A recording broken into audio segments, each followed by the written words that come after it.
à la bulle.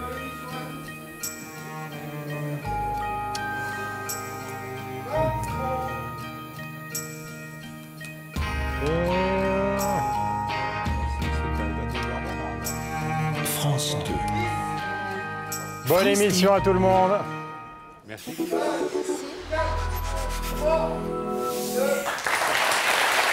Bonsoir. Donc, bienvenue en direct sur le plateau de l'Objet du Scandale. Dans un instant, nous allons recevoir Bernard et Laurent Tapie qui se lancent dans l'aventure du commerce sur Internet. C'est la 18e édition de notre émission cette année. Générique immédiatement.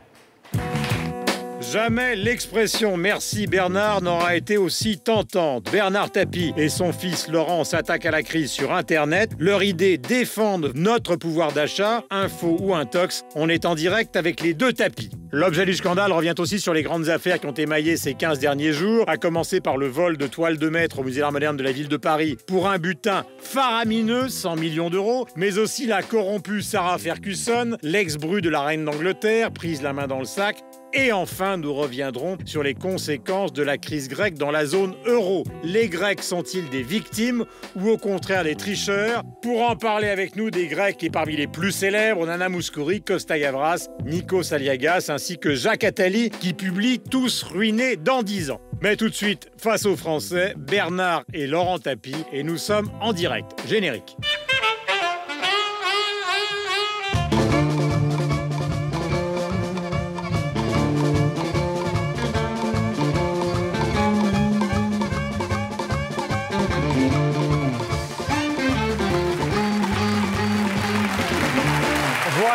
Traiter, si possible, tous les aspects de la crise, le pouvoir d'achat, la vie quotidienne, mais également la crise de l'Europe. Et pourquoi pas, puisque tout à l'heure, Jacques Attali nous rejoindra, la crise mondiale. Je voudrais vous présenter ceux qui nous accompagnent un petit peu en votre nom ce soir, à commencer par Pierre Priolet. Pierre, bonsoir.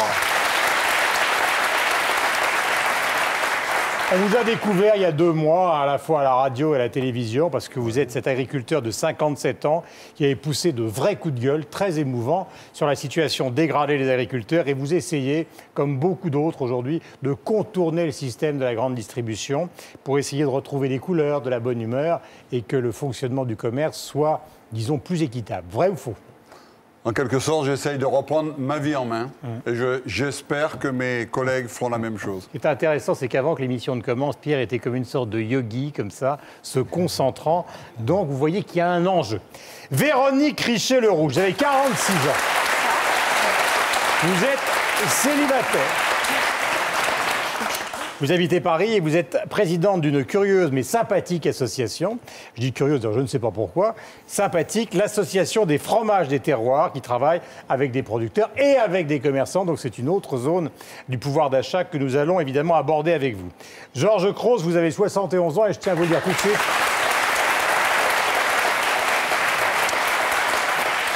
Vous êtes retraité, mais vous êtes un homme courageux, car vous vivez une situation qui est quand même terrible. Vous êtes dans une situation, ça concerne beaucoup de Français, qui est celle du surendettement. Très peu d'argent par jour et une capacité d'emprunter qui maintenant est bannie pour une bonne partie du reste de votre vie. Et évidemment, la question du commerce, la question du pouvoir d'achat, la question d'Internet, tout ça vous passionne. Et c'est pour ça qu'avec l'équipe de l'Objet du Scandale, on vous a demandé de venir ce soir. Maître Hervé Brosseau, vous avez 43 ans. Vous vivez à Nancy. Vous avez 4 enfants, vous êtes marié et vos domaines de compétences, puisque vous êtes justement avocat, c'est la consommation et notamment Internet. Maintenant que les présentations ont été faites, évidemment, Frédéric Bonneau est là pour relayer toutes les questions que vous allez vouloir nous poser dans tous les domaines et dans la plus grande liberté ce soir pendant toute la durée de l'émission. Et je vous demande d'accueillir 2 personnages, l'un que vous connaissez depuis des années et l'autre qui est son fils. Il s'agit de Laurent et de Bernard Tapie.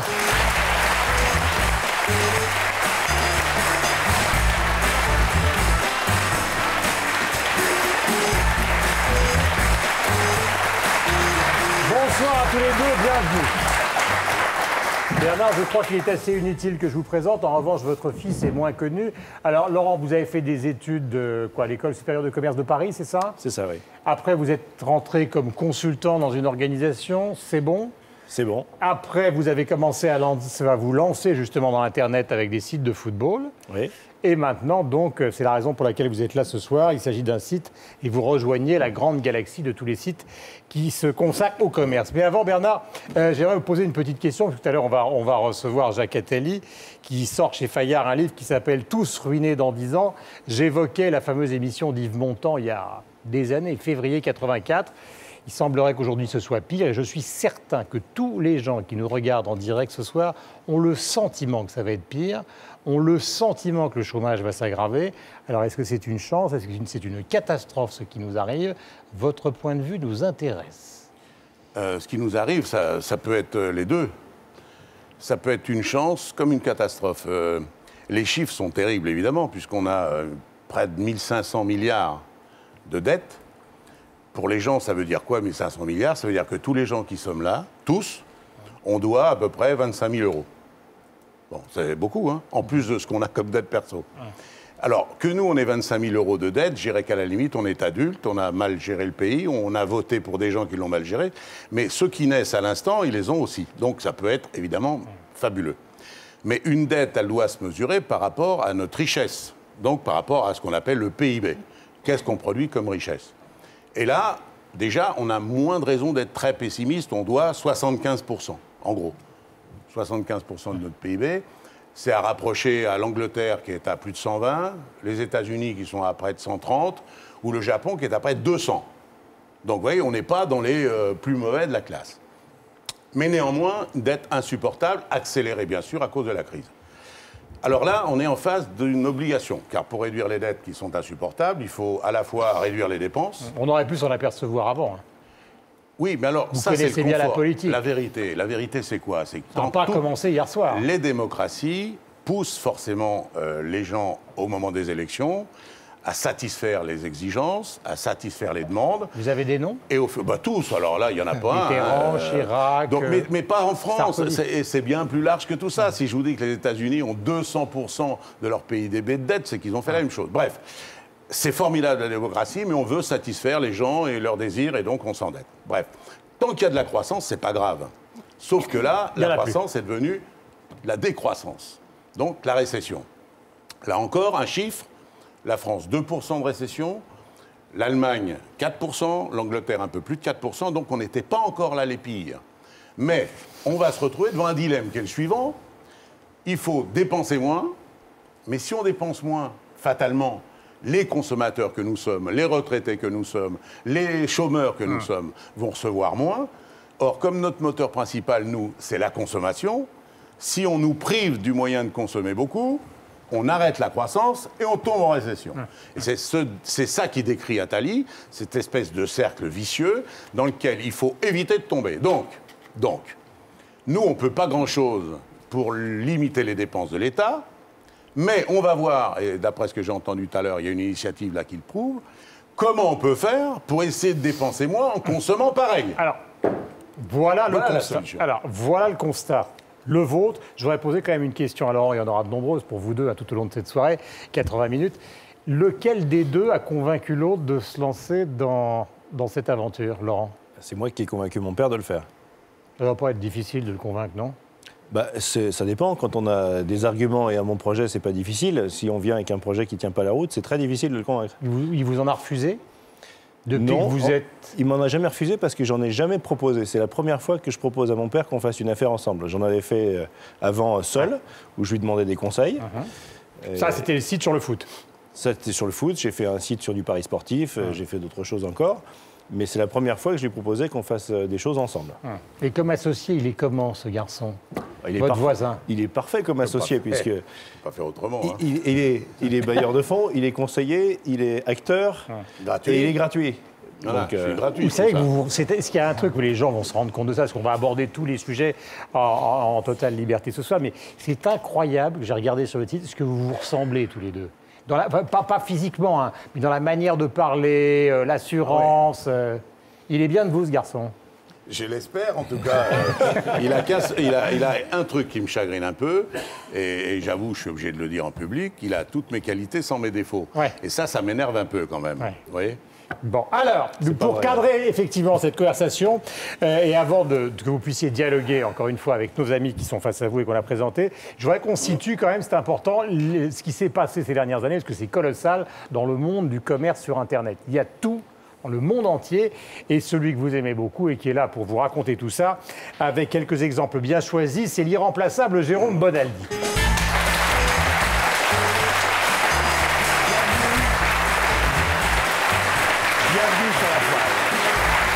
Bienvenue dans un monde qui bouge, qui change sans arrêt, l'Internet, un monde qui explose même. Tout ce dont vous avez rêvé, c'est sur Internet.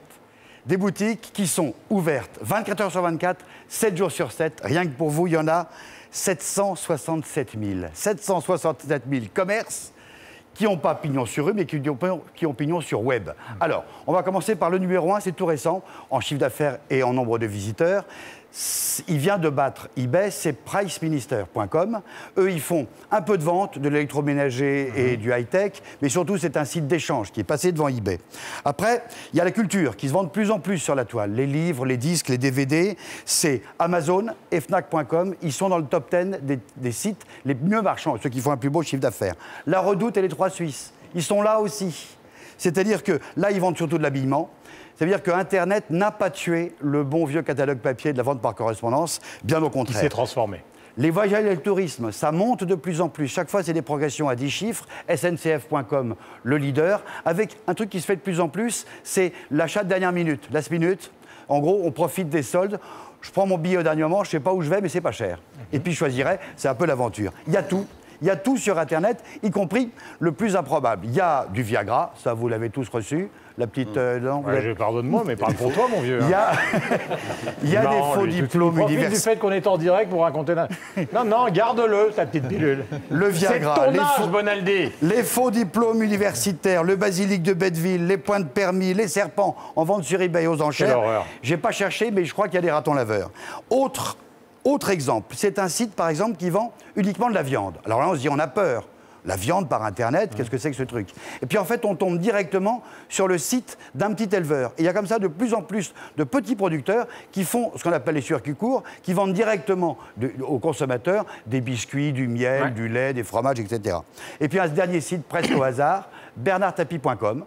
Là, il y a la voiture, tout ce qui concerne les voitures neuves, les pièces détachées, les pneus, les assurances. Il y a le crédit, tous les crédits possibles, la téléphonie, les voyages et les loisirs. Et puis, ce qui se fait de plus en plus dans tous les sites, c'est ce qu'on appelle les ventes événementielles. C'est-à-dire que, attention, il n'y en a qu'un certain nombre, ou bien ça ne marche que pendant 48 heures. C'est comme ça, avec les ventes événementielles, par exemple, que le luxe marche de mieux en mieux sur Internet. En gros et en clair, vous avez Bernard, Laurent, 25 millions de consommateurs potentiels en France. 25 millions d'acheteurs, de personnes français qui ont déjà acheté sur le net et qui font un chiffre d'affaires en moyenne de presque 3 millions d'euros par mois. Bonne chance. Jérôme Bonaldi. Véronique, c'est le grand moment. Ils sont là tous les deux. Vous dialoguez avec eux deux, évidemment, dans la plus grande liberté. Allons-y. Alors, je vais m'adresser au père, qu'on connaît bien. Bernard Tapie, on vous connaît comme quand même le pro de la tchatch, quoi. Le vendeur de télévision en porte-à-porte, celui qui a réponse à tout, qui aime dialoguer avec les gens. C'est aussi comme ça qu'on vous aime. Ce qui est très étonnant, c'est qu'on vous trouve sur Internet quand même dans un support qui est très immatériel. Ça, c'est vraiment la première question. Vous voulez que je réponde? Oui, absolument. Alors, c'est lui après techniquement qui dira, mais justement ce qui caractérise ce site, c'est la prise en compte de ce moyen moderne de vendre, mais c'est aussi la nécessité de prendre en compte d'abord ceux qui ne sont pas Internet, ceux qui ne savent pas se servir d'Internet, qui n'ont pas le temps de le faire. On dit qu'ils sont 40% en gros, ils les sont Français. plus de 40%, ce qui est énorme. ou qui ont besoin, pour faire un achat, d'avoir quelqu'un en face, ou au moins de parler à quelqu'un. C'est pour ça qu'il y a un site et il y a un téléphone. C'est 3215 ou 3512. 3215. Et là, vous avez le dialogue direct pour que ceux qui n'ont pas Internet puissent le faire. Ça ne remplacera jamais le contact avec un commerçant chez qui on va toujours, avec qui on parle, avec qui le dialogue est indispensable dans la vie, dans l'organisation et dans les échanges. Oui, mais ce que vous faites, c'est quand même un grand magasin. Vous tuez en quelque sorte le petit commerce parce que malgré tout, vous pratiquez des prix qui sont intenables pour des petits commerces. Alors c'est étonnant de votre part, vous qui avez quand même une image sociale. Ça dépend ce que vous vendez. Si la prestation est indispensable dans le produit que vous vendez, à ce moment-là, votre métier, non seulement il ne disparaît pas, mais il se retrouve valorisé. Parce qu'il y a le décalage. Rappelez-vous le début des hypermarchés. Tout le monde a dit qu'il n'y aura plus de petits commerces. C'est pas vrai. Simplement, il y a une sélection. C'est le cas. Non, il y a une sélection. Attendez, je peux vous dire, dans le fromage, le nombre de commerces est divisé par 2. Car elle a une association, elle dirige une association. Alors, je peux vous dire que les petits commerces ont quand même été tués par la grande distrib.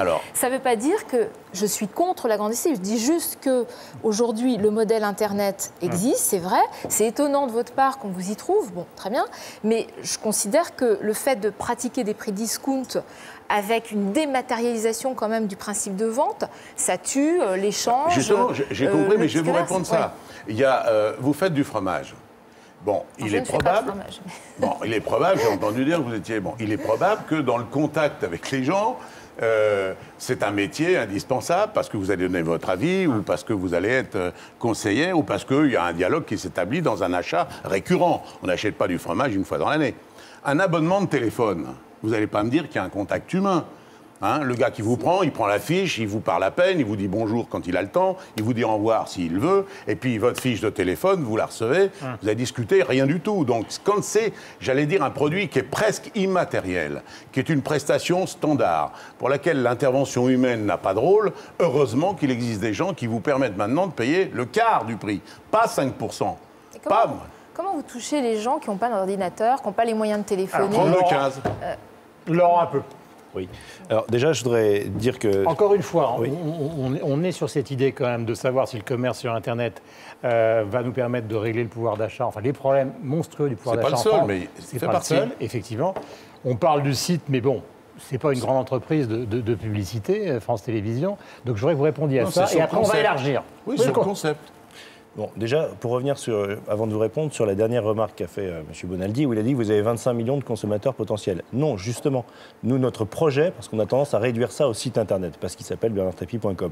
Mais c'est un projet dans son ensemble dont le métier est de vous aider à dépenser moins et mieux, soit par Internet, soit par le téléphone. Et ça, c'est fondamental, puisqu'il y a 40% des gens qui n'achètent pas et 25% qui ne l'ont pas, Internet. Et aujourd'hui, M. Durand, il a été animateur d'un débat télévisé présidentiel entre M. Jospin et Chirac, où le thème était la fracture sociale. Aujourd'hui, il y a une fracture qui est sociale et il y a une fracture qui est technologique aussi. Vous avez les gens qui savent se servir des outils de l'information, nouvelles technologies. Oui, il a appris, il sait très bien le faire maintenant. Quand, avant-hier En général, il apprend assez vite. Hein. Ouais. Donc, honnêtement, il y a un an, il ne savait rien. Maintenant, parfois, il trouve plus vite que moi. J'ai bien été obligé. Hein. Donc, vous avez ceux qui savent se servir de ces outils et eux, ils savent se débrouiller. Parce que c'est ça qui est magique avec Internet, c'est que c'est très facile, c'est très intuitif, avec des outils comme Google et autres. On trouve tout ce qu'on veut très vite. Et il y a ceux qui ne savent pas. Et ceux-là, tous les bons plans, tout ce qu'a permis Internet, ils n'y ont pas droit en quelque sorte. La vieille dame, celui qui est travailleur dans une usine toute la journée, qui n'a pas Internet, ça coûte cher, une connexion Internet, ça coûte plus cher que de téléphoner. Il faut un ordinateur, etc. Donc le projet, il s'appuie bien sur les deux, c'est Internet et le téléphone. Ça, c'est le premier point. Ensuite, sur votre question qui était statut le petit commerce, moi, j'avais envie de vous demander est-ce qu'il y a moins de fromage? Il y a peut-être moins de points de distribution, mais est-ce qu'il y a moins de fromage qu'avant? Je ne sais pas. Il n'y a pas moins de fromage, il n'y a pas possibilité de les trouver. Vous voyez, mais le nombre de fromages, il n'a pas diminué. Ce qui veut bien dire que les consommateurs, au final, il a diminué. Ils les trouvent. Et en fait, toute la réponse, c'est que... lié, hein, si vous voulez, la filière. Je suis tout à fait d'accord. Si vous n'avez plus de réseau, il n'y a plus de consommateurs pour trouver les fromages, forcément, les producteurs arrêtent parce que personne ne les achète. Hein. Donc, si vous voulez, tout se tient. Hein, c'est difficile de donner la tentation d'acheter un fromage par Internet, en plus. Hein. Ah, il y en a qui se vendent par Internet. Oui, mais moi, je préfère aller chez mon fromager. Ils ont déjà eu l'envie, grâce à votre présence. Ils ont déjà eu l'envie. Après, il y a autre chose qu'il faut comprendre, c'est que chacun... On a de très nombreuses questions. Hein, non, mais regardez, juste pour ça. Chacun, y compris le commerçant, y compris le petit commerçant du coin, peut lui aussi devenir un distributeur par Internet. Je veux dire, ce n'est pas uniquement le consommateur. C'est un mode moderne de distribution et de vente, mais qui n'est pas réservé aux sites, aux gros ou quoi que ce soit. On est d'accord. C'est vrai que l'aspect déshumanisé, si vous voulez, le fait de recevoir des emailing. Je reconnais que quand j'ai reçu votre emailing, d'ailleurs, hier matin, je l'ai foutu à la poubelle immédiatement. Vous avez bien fait. Parce que j'en ai à peu près 150 par jour et j'en ai ras-le-bol. Oui, mais je ne le savais pas. Je ne le savais pas. Alors, moi, j'ai une question. Parce que j'en ai marre d'avoir des e-letters sans arrêt, j'en ai ras-le-bol.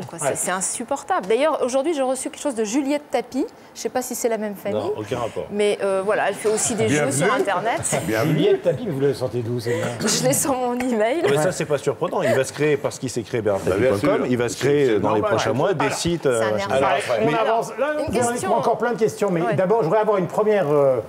comment on dit, une température, disait-on à l'époque des grandes soirées électorales. Ça afflue, c'est Alors, des questions, mais alors on les regroupe pour Frédéric par thème, parce qu'autrement on n'en sortira pas. Il y en a une qui revient tout le temps, parce qu'évidemment, dès qu'on voit Bernard Tapie, il y a le passé, il y a le présent, il y a le futur. Donc il y en a une de Pierre Thomas qui synthétise un peu tout ça, qui dit « Pourquoi, comment le nom de Tapie est-il le meilleur ambassadeur de la consommation et du pouvoir d'achat en France ?» C'est à lui qu'il faut demander ça. Hein. Ah ben très bien. C'est lui qui l'a choisi, c'est pas moi qui lui ai demandé. En fait, le nom de Tapie, pourquoi je l'ai choisi? Parce que c'est ce qui fait qu'aujourd'hui, en 14 jours, j'approche les 300 000 membres, ce qui aurait été impossible si j'avais appelé mon site « Viens dépenser moins chez moi ». Mais vous ne me répondez pas, enfin plutôt vous ne me répondez pas à la question de Pierre Thomas. En quoi votre nom de famille est-il synonyme de pouvoir d'achat, de consommation moins chère, etc. Comment vous l'expliquez vous-même, Bernard Tapie? Mais moi, je ne l'explique pas. Moi, je l'explique. Ah bah lui, il a une idée. Moi, je l'explique. Moi, je me souviens d'avoir lu dans Le Point, peut-être que je me trompe, qu'au départ, le site devait s'appeler peut-être La Combine Ananas. Ça, c'est ce que moi, je voulais faire. Ouais. Parce que moi, ça me fait marrer. Ça ne m'étonne pas. Je vais le faire parce que, je vais vous dire, j'ai un âge, je vais vous dire la vérité, j'ai un âge et je suis passé par des épreuves telles que maintenant ça me fait marrer de satisfaire tous ceux qui m'ont caricaturé. Vous l'avez vu dans la pub d'ailleurs, hein, j'adore me mettre dans cette situation-là et ça va aller de pire en pire. Donc moi je suis content de leur faire plaisir car je fais plaisir à ceux qui m'aiment bien, il y en a quelques-uns, je fais plaisir à ceux qui me détestent, il y en a quelques-uns aussi. Hein. Oui, mais c'est très bien. Écoutez, il y en a 280 000 en moins de 10 jours qu'on trouvait que c'était plutôt pas mal de venir. Et pourquoi vous avez renoncé à La Combine Ananas? Parce que mon fils, il est bien élevé, lui. Il veut pas, il dit comment? Je ne vais pas appeler ça comme ça, voilà. Alors, question, Véronique. Chacun son tour, parce qu'il faut qu'on procède un peu par ordre. Une question plus personnelle. Aujourd'hui, vous avez une actualité quand même très, très présente, parce qu'il y a le site Internet, mais il y a aussi votre entrée en politique au PRG. Est-ce que finalement, ce site Internet, ce n'est pas un alibi pour vous repositionner comme un homme politique social? Réponse. Je ne vois pas le rapport du tout, vraiment. Je ne vois pas le rapport. Je pense qu'elle fait allusion au fait de Bernard Tapie que... Oui, j'ai compris, j'étais député il y a 22 ans. Je n'ai pas encore dit pour dévoiler ma question. Non, si. Je pense qu'elle fait peut-être allusion au fait que sur les nombreux sites qu'on consulte tous, en général, il n'y a pas d'inscription. Je pense qu'elle évoque, parce que j'ai évidemment regardé, le fait qu'on demande l'adresse, le nom, etc. Donc, ah oui, non, franchement. Ça, je peux vous répondre. Ça, c'est impossible. Alors, on répond, alors, allons-y. Ça, je peux vous répondre. Moi, on demande aux gens de s'inscrire parce que, étant donné qu'on a... Notre modèle, c'est qu'on a sélectionné les meilleures offres dans chaque domaine et qu'on a négocié des améliorations. Mais pour que ça tienne, il faut que pour présenter les offres, on ait identifié que le client est notre client. Parce que sinon, on est juste un annuaire, on est les pages jaunes, on dit vous allez là, et il n'y a pas de modèle économique. Il y a beaucoup de sites où il n'y a pas ça.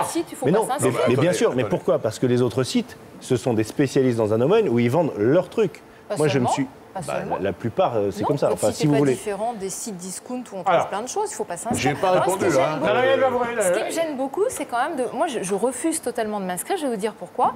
Parce que c'est une atteinte à la liberté et à la vie privée, que vous savez très bien comme moi que les fichiers sont revendus et qu'il y a absolument... Si, vous le savez, il y a des sociétés spécialisées à Paris qui font ça. Nous, on écrit sur nos conditions qu'on ne revend pas nos fichiers. D'empêcher ça. Pour répondre à votre question, si vous pensez qu'un seul jour, je vais demander aux gens de voter radical de gauche en leur envoyant ma photo, c'est non, voilà. Hein, c'est clair, il n'y a aucun... Sur l'argent qui est peut-être pas mal, vous joindre par téléphone au prix de 12 centimes d'euros la minute et se faire des économies. Je peux vous répondre? Allez-y, on est là pour ça. Le problème, c'est que si vous ne le faites pas, d'abord, vous noterez que c'est la surtaxe la plus faible qui existe. C'est que si vous ne mettez pas de surtaxe, qui était ce que je voulais faire au départ, votre service, il est saturé par des gens qui sont ce qui s'appelle des emmerdeurs, qui vous appellent pour vous raconter votre vie, leur vie, qui vous appellent pour dire hey, Tapie, on t'aime pas, et qui vous appellent pour tout ce qu'ils veulent. Quand est-ce que tu reprends l'OM? Celui qui vient... Et alors voilà, donc, on ne peut pas faire ça. On ne peut pas embouteiller sur des faux appels. Alors, Pierre Priolet, notre yogi. Donc Pierre, je rappelle que parce qu'il faut dire la vérité, autrement ça n'a pas de sens en étant direct. Il y a 2 mois, vous êtes venu nous voir, parce que vous êtes donc agriculteur dans le sud de la France, vous produisez des fruits et légumes, et vraiment, ce qu'il nous a raconté, ce qu'il a raconté à la radio, à la télévision, était totalement bouleversant. C'est-à-dire endettement maximum, et finalement une filière qui était morte, quoi.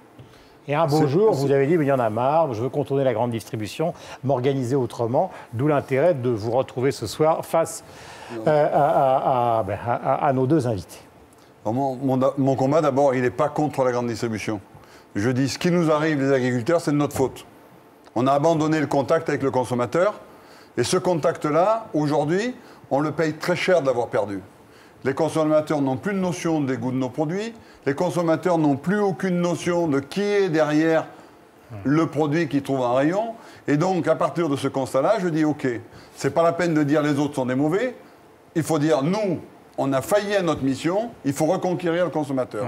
Et donc, à partir de là, comme je n'avais pas de moyens, j'ai proposé effectivement de donner 1000 m² de mes terrains pour constituer un fonds et pour acheter des magasins. En me disant, au moins je fais moi l'effort, j'ai peut-être pas d'argent, mais je suis quand même capable de sacrifier une partie de mes terres pour aller au bout de mon idée. C'est vrai qu'à partir de tous ces constats-là, j'ai rencontré des tas de gens. Et je me suis rendu compte que moi, arboriculteur, j'étais un des moins maltraités par la consommation. C'est-à-dire que j'ai rencontré des éleveurs qui souffrent le martyre avec une vie incroyable. J'ai rencontré des laitiers qui vendent leurs produits à 27 centimes, alors ça coûte 40 centimes à produire. Et j'ai rencontré en face un système qui se gave sur le dos de ces gens qui bossent. Et moi, je ne peux plus le supporter. Donc, cette vente à perte, cette promotion du prix pas cher, ça me sort par les yeux parce que cette promotion-là, elle a un coût social et elle a un coût humain. Et alors, donc, qu'est-ce qui vous intéresse ou ne vous intéresse pas dans l'aventure de nos 2 invités et que vous pouvez croiser par rapport à votre expérience? De toute façon, je pense que toutes les initiatives qui sont prises, je ne juge jamais les gens. Dans tous les gens, il y a autant de mauvais que de bons. Donc je ne vois pas pourquoi je dirais ces gens se présentent, on va dire c'est des mauvais ou c'est des bons. De la même manière que quand la grande distribution s'est présentée à nous, il n'y avait pas de raison de dire ça va devenir des mauvais. On pensait que c'était des bons, ça s'est révélé des mauvais. Pourquoi? Parce qu'ils ne vendent plus nos produits, ils ne s'occupent que de l'argent qu'ils génèrent. Et donc à partir de ce moment-là, ils nous massacrent.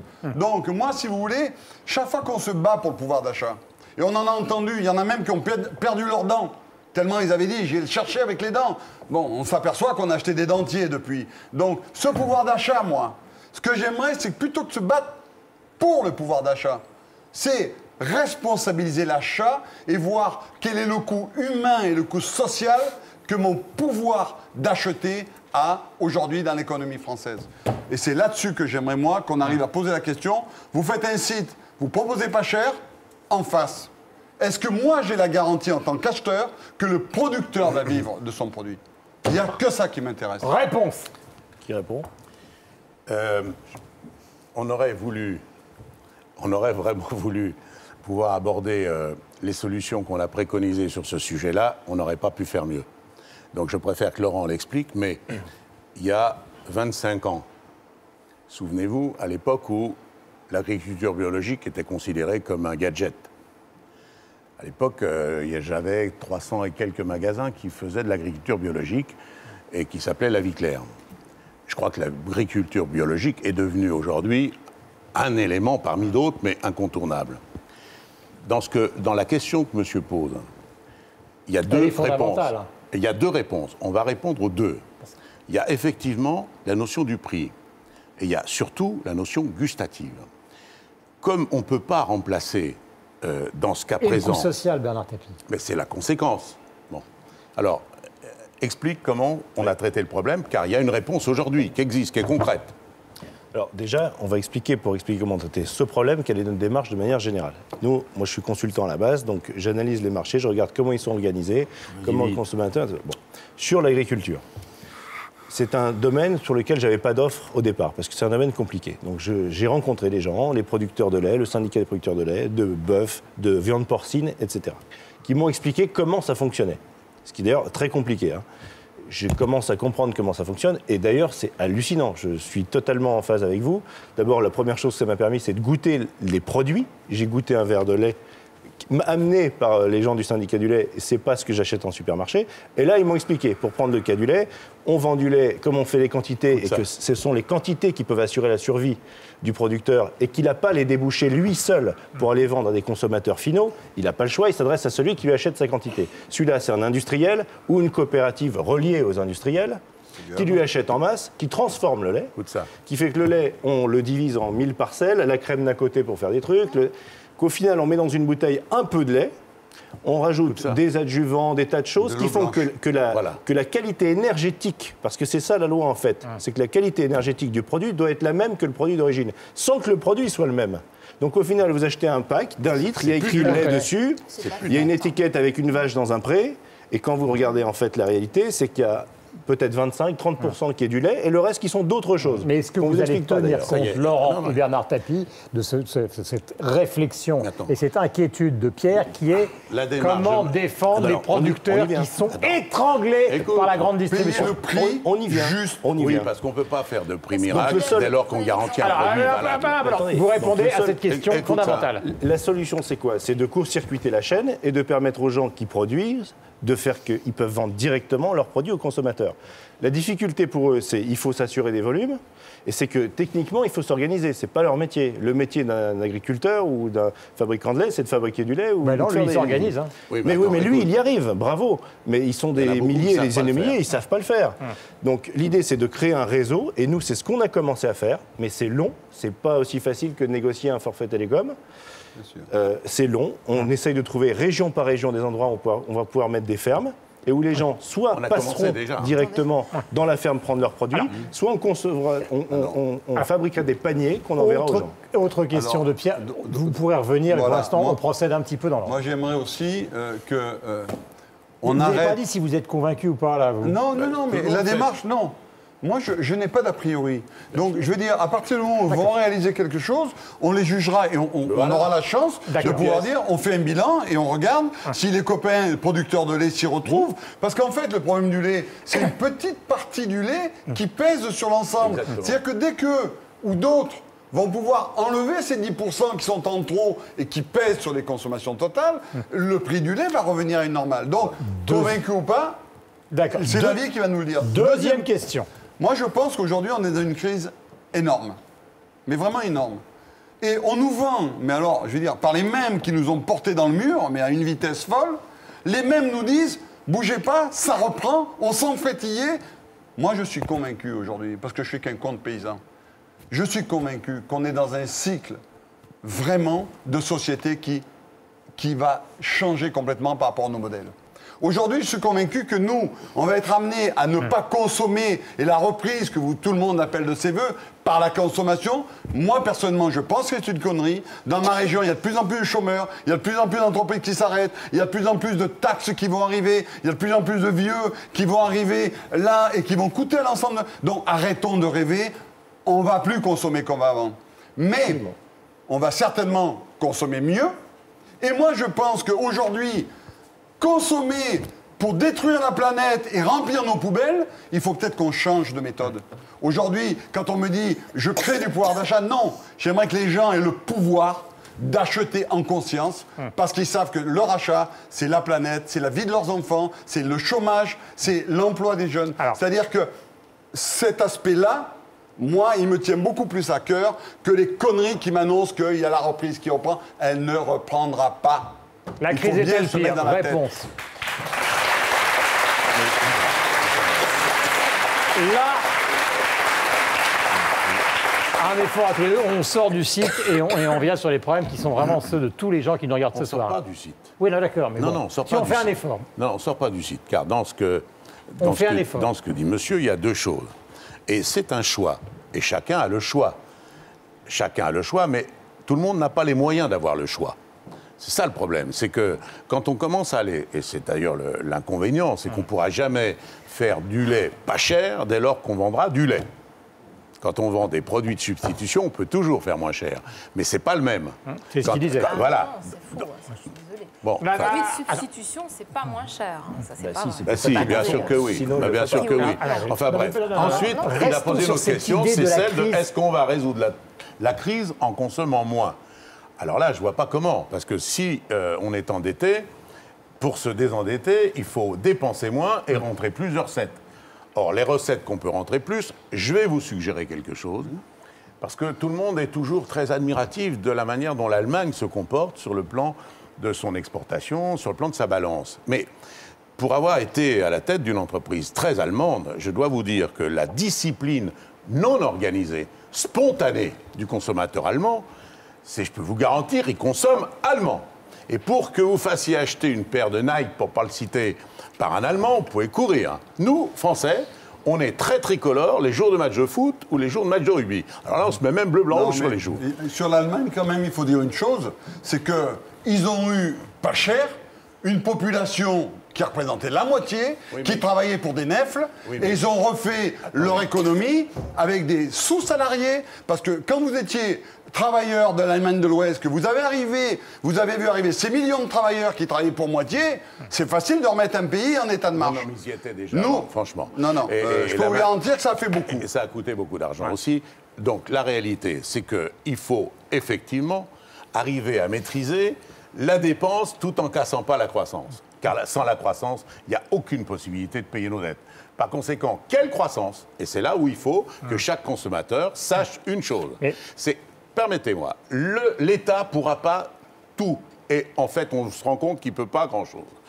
Le consommateur, le citoyen, qui fait de la politique, c'est mais vous, tout le monde doit comprendre que chacun dans sa manière de faire, doit ajuster ses habitudes, ses choix, par rapport aux critères du pays. Vous avez un pays en France, vous le savez sûrement, qui est le plus épargnant. Alors évidemment, quand on entend ça, quand on voit les gens qui sont en dessous du seuil de pauvreté, on a l'impression qu'on se fout d'eux, mais c'est pas vrai. On est les Français qui ont le plus d'épargne. Donc Pierre, troisième question. Moi, je termine simplement en disant que de toute façon, moi, je ne peux plus supporter qu'aujourd'hui en France, des hommes et des femmes travaillent à perte et que l'économie trouve ça normal. Je ne peux plus le supporter. C'est quelque chose, c'est un combat que je vais faire et je pense qu'il faut l'imposer à nos politiques. C'est anormal que des hommes et des femmes, aujourd'hui des PME, soient contraintes par des fumiers à vendre des produits à perte sous prétexte que le marché est là. Dans les produits agricoles, c'est la règle et c'est insupportable. Donc aujourd'hui, moi, j'ai créé, suite à cette réflexion, un site qui s'appelle consommerjuste.fr. Consommer juste, c'est quoi? C'est rendre la dignité à celui qui travaille par la qualité de son travail et par le rapport au consommateur. Et ça, aujourd'hui, par l'association qui a été créée hier et qui va se faire, vraiment, j'invite tous les gens, consommateurs et producteurs, à se rendre compte... à se rendre compte de cette solidarité que nous avons, cette responsabilité que nous avons, par notre achat, à recréer un emploi, à recréer une dignité à tous ces gens qui sont aujourd'hui méprisés par cette espèce de marché libre qui est une vaste fumisterie. Je voudrais qu'on passe par Frédéric pour avoir quelques questions et on continue avec... On continue évidemment avec nos invités. Alors, Frédéric, les tendances pour l'instant. Il y a deux types de questions globalement. Il y a ceux qui sont les utilisateurs du site. Alors il y en a quand même beaucoup qui se plaignent. Il y a un qui dit voilà, je suis allé sur votre site, j'ai essayé de trouver des billets pas chers pour la Tunisie. J'en ai pas trouvé, je partirai pas encore cette année. Enfin, il y a une grande voilà, il y a un soupçon. Ils sont assez dubitatifs. Et puis il y a d'autres gens. Mais alors, c'est pas vous qui êtes dubitatifs. Non, vous pouvez venir voir. Ah bon, ouais. Faites l'équilibre, quoi. Hein. Essayez de faire la traduction. Parce que pour un billet de Tunisie qui n'a pas été trouvé, on a vendu 3 matchs de l'équipe de France, plus aller-retour en Afrique du Sud, plus 13 jours pour 1 900 €. Je vous lis ça. Je vous lis Samy qui vous dit vous vous positionnez en tant que bon samaritain, mais connaissant Bernard Tapie, c'est plutôt une affaire qui doit récolter un maximum de bénéfices sur le dos du consommateur. Vous croyez que c'est le sujet là? Attends, mais c'est pas. Non, mais j'ai envie de répondre. Ça vient d'arriver, venez le voir. Non, mais attendez, sur Internet, vous avez que ça. Non, mais voilà. Mais moi j'ai envie de répondre. Mais j'allais vous poser d'autres questions. Non, mais j'ai pas envie, je répondrai pas à vos questions. Moi, j'aime répondre aux questions qui sont des gens qui sont en face de moi. Vous voyez? Non, mais c'est pas en face de moi, là. Là, on a eu un dialogue avec quelqu'un qui parle de son problème. Les cinémas qu'on fait pour... je vais vous poser la question d'un téléspectateur. On me l'a fait, j'avais... C'est Internet, Bernard Tapie, on est tous sur Internet. ça va. Je vois que c'est curieux cette question-là. C'est curieux. Franchement, moi j'ai envie de répondre à cette question-là. Non, là, je réponds pas. C'est assez curieux, je trouve, de faire un site marchand sur Internet et de ne pas vouloir répondre à des questions Non, mais d'Internet. on répond aux gens d'Internet, pas aux intermédiaires d'Internet. Laurent répond. Mais moi, je voudrais répondre là-dessus. Laurent Tapie, vous répondez. Parce que, évidemment, dès qu'un site qui s'appelle bernardtapie.com arrive sur le thème du pouvoir d'achat en disant « Attends, moi, je vais essayer de répondre. On veut essayer de vous aider à consommer moins », c'est tout de suite « Ouais, il veut vous aider ou c'est lui ». Alors, je vais vous donner un exemple, d'accord ? Vous jugerez si c'est une démarche marketing qui consiste à dire « on veut aider les gens » ou si c'est une réalité. Le marché de l'énergie s'est ouvert. L'énergie, c'est 6% des dépenses des ménages français. C'est ce qu'avait fait. Le marché de l'énergie s'est ouvert. frère Big BD Il y a 2 tiers des gens qui ne le savent pas, qui continuent en France qui ne le savent pas. Aujourd'hui, il y a des sociétés privées qui proposent 5 à 10% moins cher le kilowattheure. C'est le même kilowattheure, ils l'achètent chez EDF, c'est le même réseau, tout est pareil. 5 à 10% moins cher. Je vous dis ça parce que quand j'ai essayé de voir comment les gens qui étaient locataires pouvaient faire des économies d'énergie, parce qu'eux, ils n'ont pas intérêt à changer de chaudière, machin, etc., il fallait trouver des solutions. Très compliqué. Donc, non, mais tu vois. Donc, 5 à 10% moins cher. Donc, j'ai rencontré ces sociétés pour voir si c'était intéressant pour les gens de leur préconiser de changer. D'accord ? Renseignez-vous, monsieur, c'est facile à faire, il y a plein de sites d'affiliation que proposent ces sociétés. Ces gens-là rémunèrent 80 € du client. Ils se font une petite compétition. Quand vous êtes un site privé dont le but, comme on peut nous taxer de l'être, c'est uniquement de s'enrichir, quand on vous paye 80 € du client et que vous en avez 200 000 à qui vous pouvez dire c'est facile, vous faites 5 à 10% sur vos économies d'énergie demain matin. Je vous garantis que vous en envoyez 10 000 en 5 jours, faites le calcul, 10 000 fois 80 €. Il n'y a pas beaucoup de boîtes qui renoncent à 10 000 fois 80 € facile. D'accord ? Nous, on a fait l'analyse. On a fait une analyse rigoureuse pour voir est-ce que c'était une bonne affaire pour les gens de faire ce changement. Et on a dit non. Si vous êtes allé sur le site et que vous avez lu les textes, on a dit non. Pourquoi ? Parce qu'il existe une loi faite pour protéger EDF et GDF. Mais pourquoi on a dit non ? qui fait en sorte... Vous ne pouvez pas garantir que vous retournez chez EDF après. Voilà, ça c'est une loi française qui dit EDF. Voilà. C'est une loi qui dit EDF GDF. Si vous nous quittez, vous ne pourrez plus jamais revenir chez nous. C'est l'arnaque complète. Voilà, c'est une arnaque complète. Et donc on l'a pas fait. Donc on l'a pas fait. Je ne connais pas beaucoup de sites d'e-commerce qui disent non messieurs, gardez vos 80 € par client. On considère que c'est pas faire une bonne affaire aux gens de leur dire de rester chez EDF GDF. Autre question maintenant. Est-ce que Pierre, vous avez encore une question ? J'en ai tellement, non mais je pense qu'il faut laisser parler un peu les autres. Georges. Pardon. Georges, je rappelle que Georges a 71 ans. Il est venu avec beaucoup de courage ce soir parce que la situation n'est pas facile. Il a eu des problèmes avec les banques. Il en a beaucoup, les problèmes avec les banques. Vous aussi, mais... C'est vrai que vous aussi, Bernard Tapie. Mais...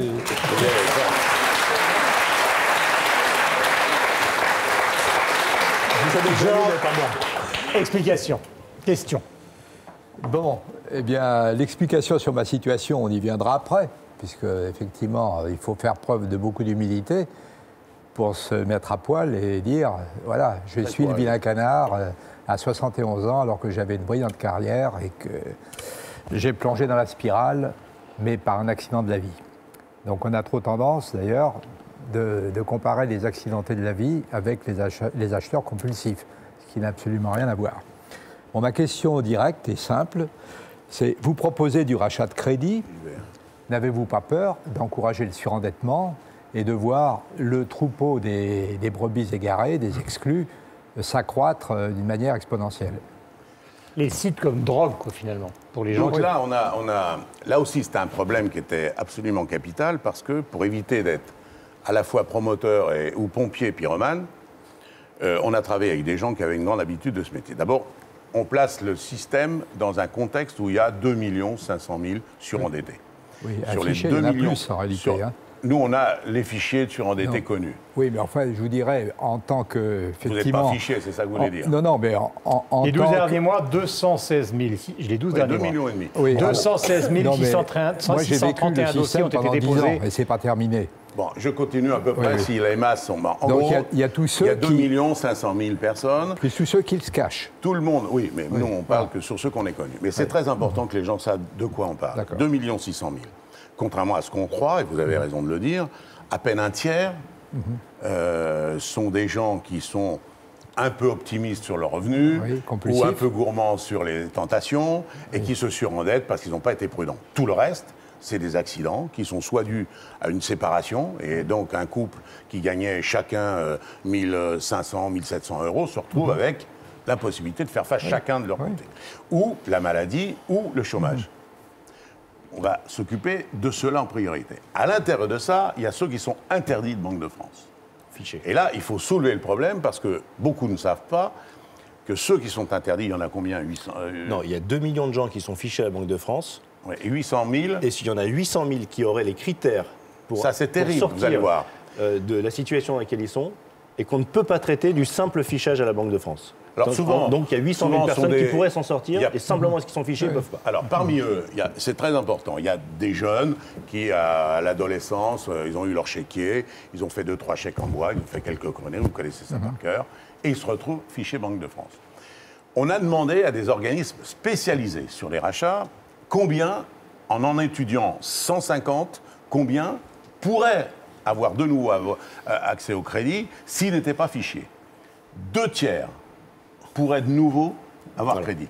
Quand on voit la galère que c'est quand vous êtes privé de carnet de chèques, privé de carte de crédit, que vous ne pouvez plus rien faire autrement qu'en allant à la poste chercher, c'est l'épouvantable. Donc on a dit, ceux-là, remettez-les dans le circuit pour qu'ils puissent avoir accès de nouveau. On lui a dit, c'est interdit.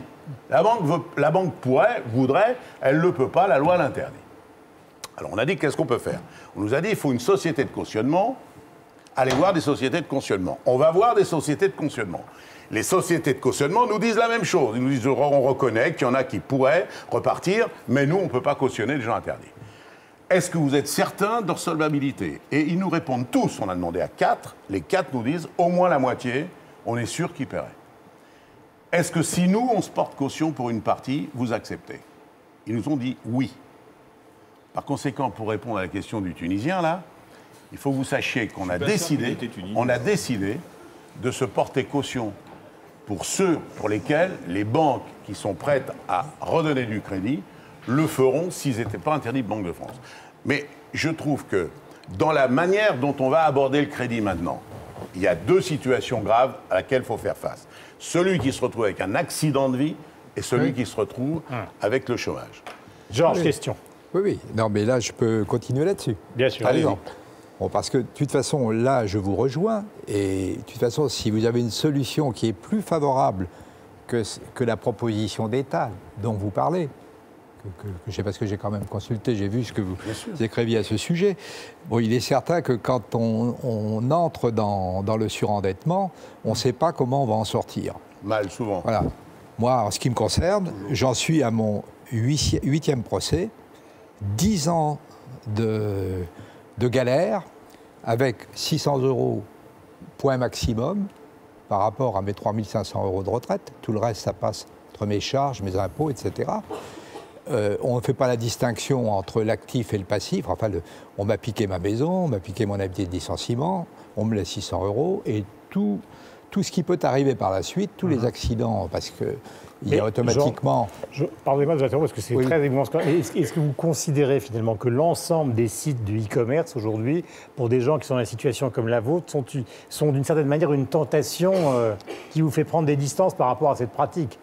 De toute façon, moi j'ai peur, parce que surtout qu'actuellement, pour le rachat de crédit que vous proposez, il y a un projet de loi qui va pratiquement l'encadrer ou voire l'interdire. C'est bien. Voilà. Il faut à la fois l'élargir et il faut d'autre part l'encadrer. Bon. Mais les système... 2 produits qu'il faut inventer, et on en a déjà trouvé une réponse, qui a été d'ailleurs fournie par une compagnie d'assurance, on peut le dire, qui s'appelle Generali, qui va être... Parce que pour l'instant, il y a des assurances chômage. Ou des assurances crédit chômage. C'est-à-dire, vous êtes assuré que si vous prenez un crédit, mais pas sur le chômage. Moi, je crois que c'est pas assez. Oui. On leur a demandé d'inventer un produit qui est une assurance sur le chômage, même si on n'achète rien. Non, Bernard, là, c'est un leurre, cette assurance chômage, parce qu'elle est limitée dans le temps. Oui, mais quand vous achetez, je parle en dehors de l'achat, vous êtes d'accord? Oui, mais sur un crédit immobilier, par exemple, qui dure 15 ou 25 ans, le chômage, la garantie chômage, vous allez avoir une garantie chômage qui va jouer sur 18 mois, 24 mois maximum. Elle ne peut pas jouer sur plus. Elle peut jouer sur plus, parce que sinon les taux seraient tellement forts. Sauf qu'elle permet, s'il y a l'accident, dans cette période-là, avoir le temps de se retourner. Du boulot en 24 mois. Il y en a beaucoup qui n'ont pas trouvé, mais en tout cas, quand ils n'ont ni retrouvé de boulot et qui ne sont pas assurés pendant cette période-là, on connaissait que c'est encore pire. Et pareil pour les divorces. Je vais donner un certain nombre de chiffres à ce moment, parce qu'on est sur un terrain qui est quand même socialement très douloureux. il y a plus de 50% des ménages français qui avaient un crédit en 2009.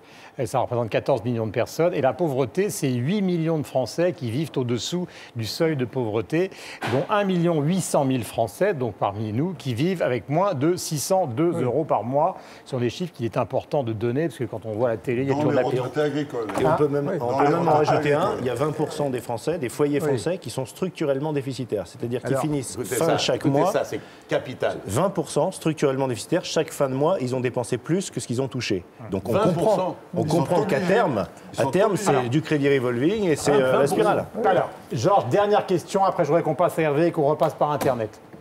Oui, donc de toute façon, moi je disais en fait aussi, en proposant des crédits à la consommation, en fait vous allez proposer aux acheteurs compulsifs de quoi trouver, puisque je les appelle en même temps les toxicos du crédit dans mon bouquin, puisque j'ai écrit deux bouquins aussi, il faut bien que j'en parle un petit peu. Oui, mais on me prend les droits d'auteur, bien évidemment. Ah oui, il n'y a rien qui leur échappe. Il n'y a rien qui leur échappe. Voilà, et donc ça me fait payer un peu plus d'impôts encore, alors que j'ai quelquefois 200 euros par mois avec mon épouse. Et on a 71 et 72 ans. Et on est en traitement médical. Donc cette idée que les sites peuvent avoir un côté toxique.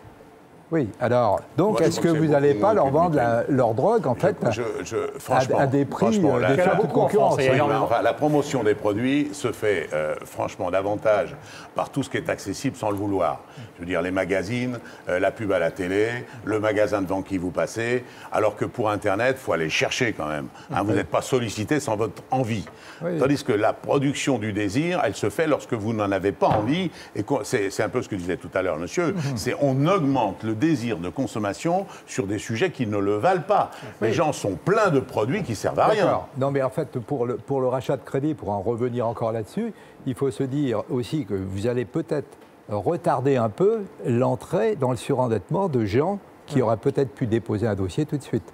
Alors, c'est le contraire. Enfin, c'est vrai.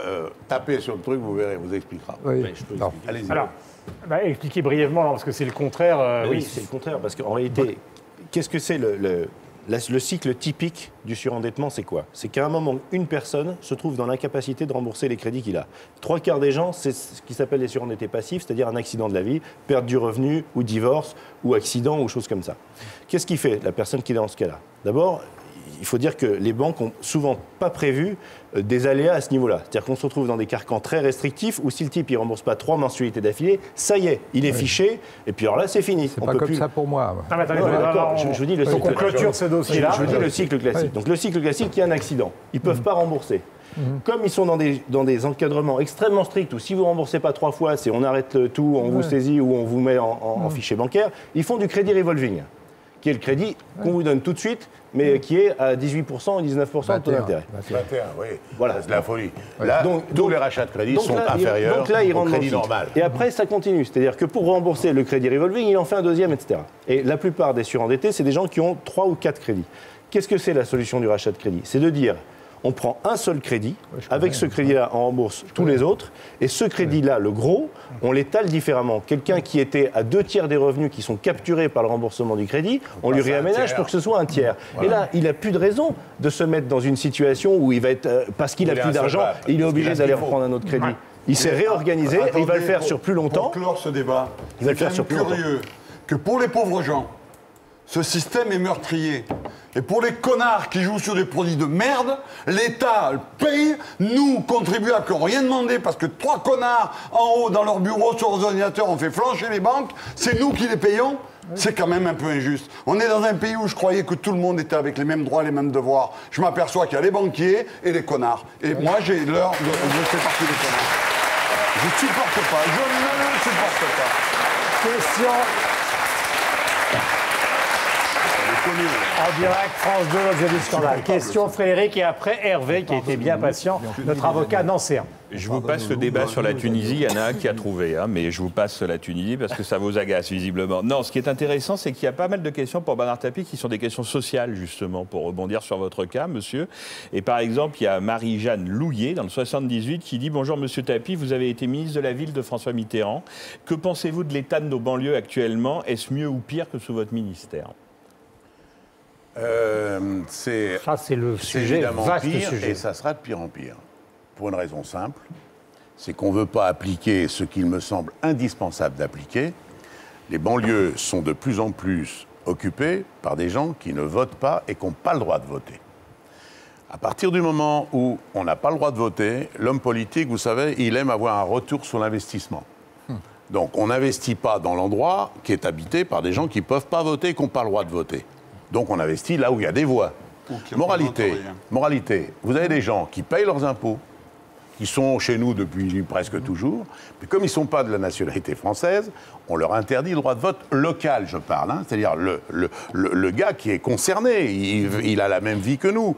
Et tant qu'on n'aura pas autorisé le droit de vote local aux gens qui habitent, qui payent leurs impôts, qui sont là en situation régulière, qui ont un boulot, on créerait un décalage considérable entre l'attention qu'on porte à ceux qui votent et l'attention qu'on ne porte pas à ceux qui ne votent pas. Bernard Tapie, la gauche y a songé, il ne l'a jamais fait. Jamais. Nicolas Sarkozy y a songé, jamais. Il ne l'a pas fait. Personne ne veut le faire. Pourquoi?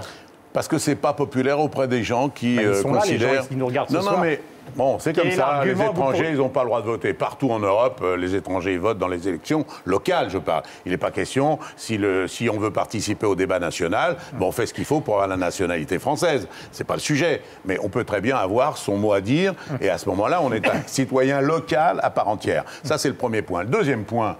Il n'y a pas de scolarité qui est récompensée, parce qu'on met les plus mauvais entre les plus mauvais. Et moralité, dans une société où il faut être érudit, où il faut avoir des diplômes, où il faut avoir des connaissances. Moi, j'ai connu l'époque où mon père, il me disait, si tu bosses pas à l'école, tu seras, je sais pas quoi, moi, éboueur, je sais pas quoi. Mais maintenant, même pour être éboueur, il faut avoir la chance qu'on puisse être pris. Donc, on n'a plus ce luxe. Et donc, on laisse une jeunesse dans une totale on les délaisse, ils n'ont pas le choix, ils sont là. Alors, bon, il y en a qui font du football, ils ont du pot, il y en a quelques-uns. Il y en a qui font du rap, il y en a quelques-uns. C'est pire que ça, parce que dans ces quartiers dont vous parlez, il y a des jeunes méritants. Mais c'est ce que il y a des jeunes qui ont des diplômes extraordinaires, et ceux-là, ils n'ont même pas accès au travail. Je suis bien placé pour le confirmer. Comment on peut valoriser, dans ces quartiers difficiles, les études, alors que les jeunes, ils voient leurs copains bacheliers, bac plus 5, en train d'être au chômage, et avec aucune perspective d'emploi. Donc, on ne peut même pas valoriser l'excellence. Pardonnez-moi, Pierre, c'est pas ça, c'est que je voudrais penser... Non, je ne veux pas faire ça. C'est votre émission, mais il y a Hervé qui n'a toujours pas parlé. Pour répondre à la question, c'est évidemment très difficile, et il faut faire très attention. On est dans un pays où, pour l'instant, aucune des manifestations de rue n'a dégénéré. Aucune. Non, mais vous ne savez pas de quoi je parle quand je dis ça. Non, mais je pense aux émeutes en banlieue. Mais ça a été des voitures brûlées, ça a été quelques exemples comme ça, qui ne sont pas les émeutes qu'on a connues dans certains pays. D'ailleurs, les 45 maires, enfin une grande partie des 45 maires de la couronne parisienne impliqués, toutes tendances confondues, ont rencontré François Fillon il y a encore peu de temps sur ce thème en expliquant que si l'État ne débloquait pas de l'argent dans ce domaine, ça allait être la catastrophe. Mais Hervé a été patient. Je vous rappelle à tous les deux que Hervé Brosseau a 43 ans et qu'il est avocat à Nancy. Question. Bernard Tapie, bonsoir. Laurent Tapie, bonsoir. Bernard Tapie, j'ai une question à laquelle vous allez pouvoir répondre par oui ou par non. J'espère. Et qui intéresse presque tous les Français. J'hésite toujours à répondre par oui et ou en par non. réponse à laquelle vous allez peut-être pouvoir nous donner un espoir profond face à la crise. On va la gagner, la Coupe du Monde de foot.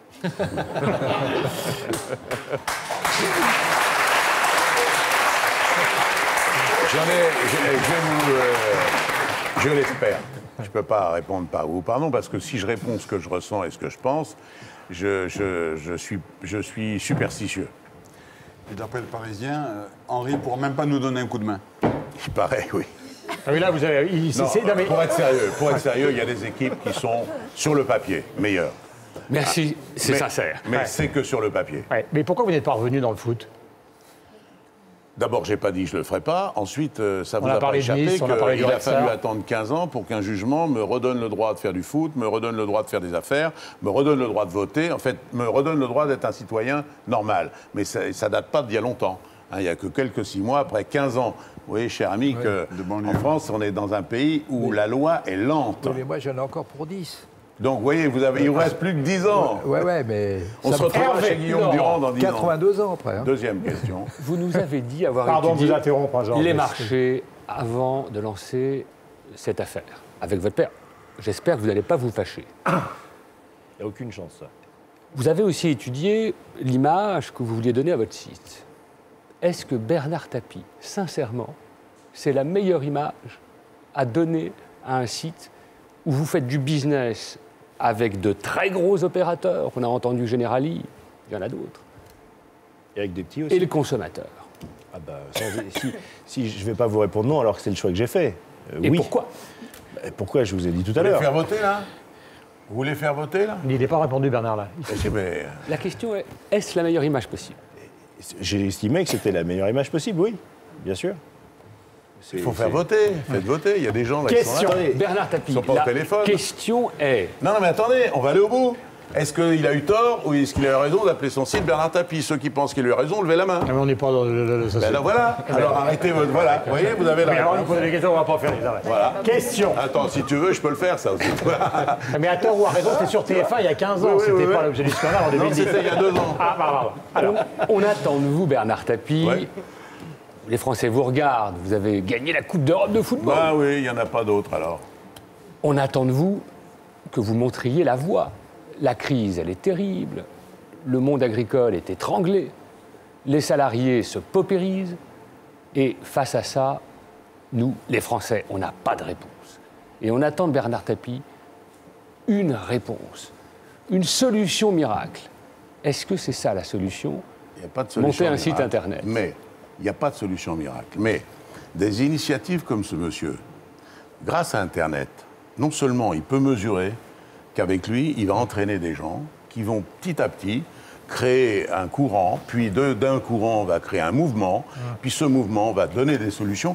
Je vous ai dit tout à l'heure, tous ceux qui pensent qu'à un moment donné, la solution va venir parce qu'il y a un homme politique prodigieux qui va vous trouver une solution, arrêtons. L'Angleterre, l'Allemagne, l'Autriche, tous les pays du monde sont dans la même merde. Ça veut dire. Ils mentent tous. Non, monsieur, Ils parce que là. mentent tous. Non, je vous ai dit, ils ont. Attendez. C'est ça qui est terrible. Non, mais non, faut pas On dire raconte ça. des conneries aux gens. La réalité, monsieur, franchement, la c'est réalité, vrai. c'est que il y a eu des mutations considérables. Je vous donne un exemple Putain, simple. mais c'était tous des spécialistes qui sont dans ces ministères. Non, mais c'est attendez. eux qui nous ont emmenés dans le mur et c'est eux qui vont nous en sortir. Ils connaissent pas la marche arrière. On est dedans. Oui. On est dans le mur. Mais on a trop d'intelligence. On a trop d'intelligence. Voilà, je vais te le dire. La solution, elle ne peut être Que par trouvée. C'est nous logique. qui devons remonter Mais les barres. attendez, qu'est-ce Pas que ces c'est cons. une nation, c'est quoi? Mais non, mais on leur demande pas. Eux, il faut qu'ils nous fassent. je vous rappelle à tous que Pierre fait du yoga. Oui, heureusement. Bon. C'est une des Qu'est-ce qu'on peut demander? conséquences Qu'est-ce du qu'on- yoga inattendues. Attendez, qu'est-ce qu'on peut demander? Je voudrais quand même dire, parce que c'est trop sérieux, je voudrais quand même dire que qu'est-ce qu'on attend de nos hommes politiques? D'abord, c'est qu'ils nous définissent un cadre dans lequel les populations Qu'ils sachent où ils vont, déjà. soient le plus le savent expérimentées, le plus attentifs et le plus performants. Mais il n'y a pas que ça. Il y a des moments où, comme le chef, il y a une crise, il y a un drame, il y a un accident. Comment il résout le problème? Mais Et on de a ce vu point de venir vue-là, cette crise. non, On l'a vu venir. non, ça a été Lehman Brothers, personne ne l'avait vu venir. Hein. Pourquoi vous n'avez pas fait un site militant plutôt qu'un site Mais c'est de un site business militant. C'est un aussi. site militant Mais c'est pour pas- C'est un consommateurs. site de vente, c'est pas un Mais c'est site pas citoyen, compatible. c'est pas un site social Faut le comme faire fait pour le monsieur ou comme producteur. je Mais, ça, fais. mais chacun Vous fait. voyez, chaque- c'est ça que Mais je on m'interroge, mais moi, sur ce faites débat. votre site comme vous l'entendez, c'est bien.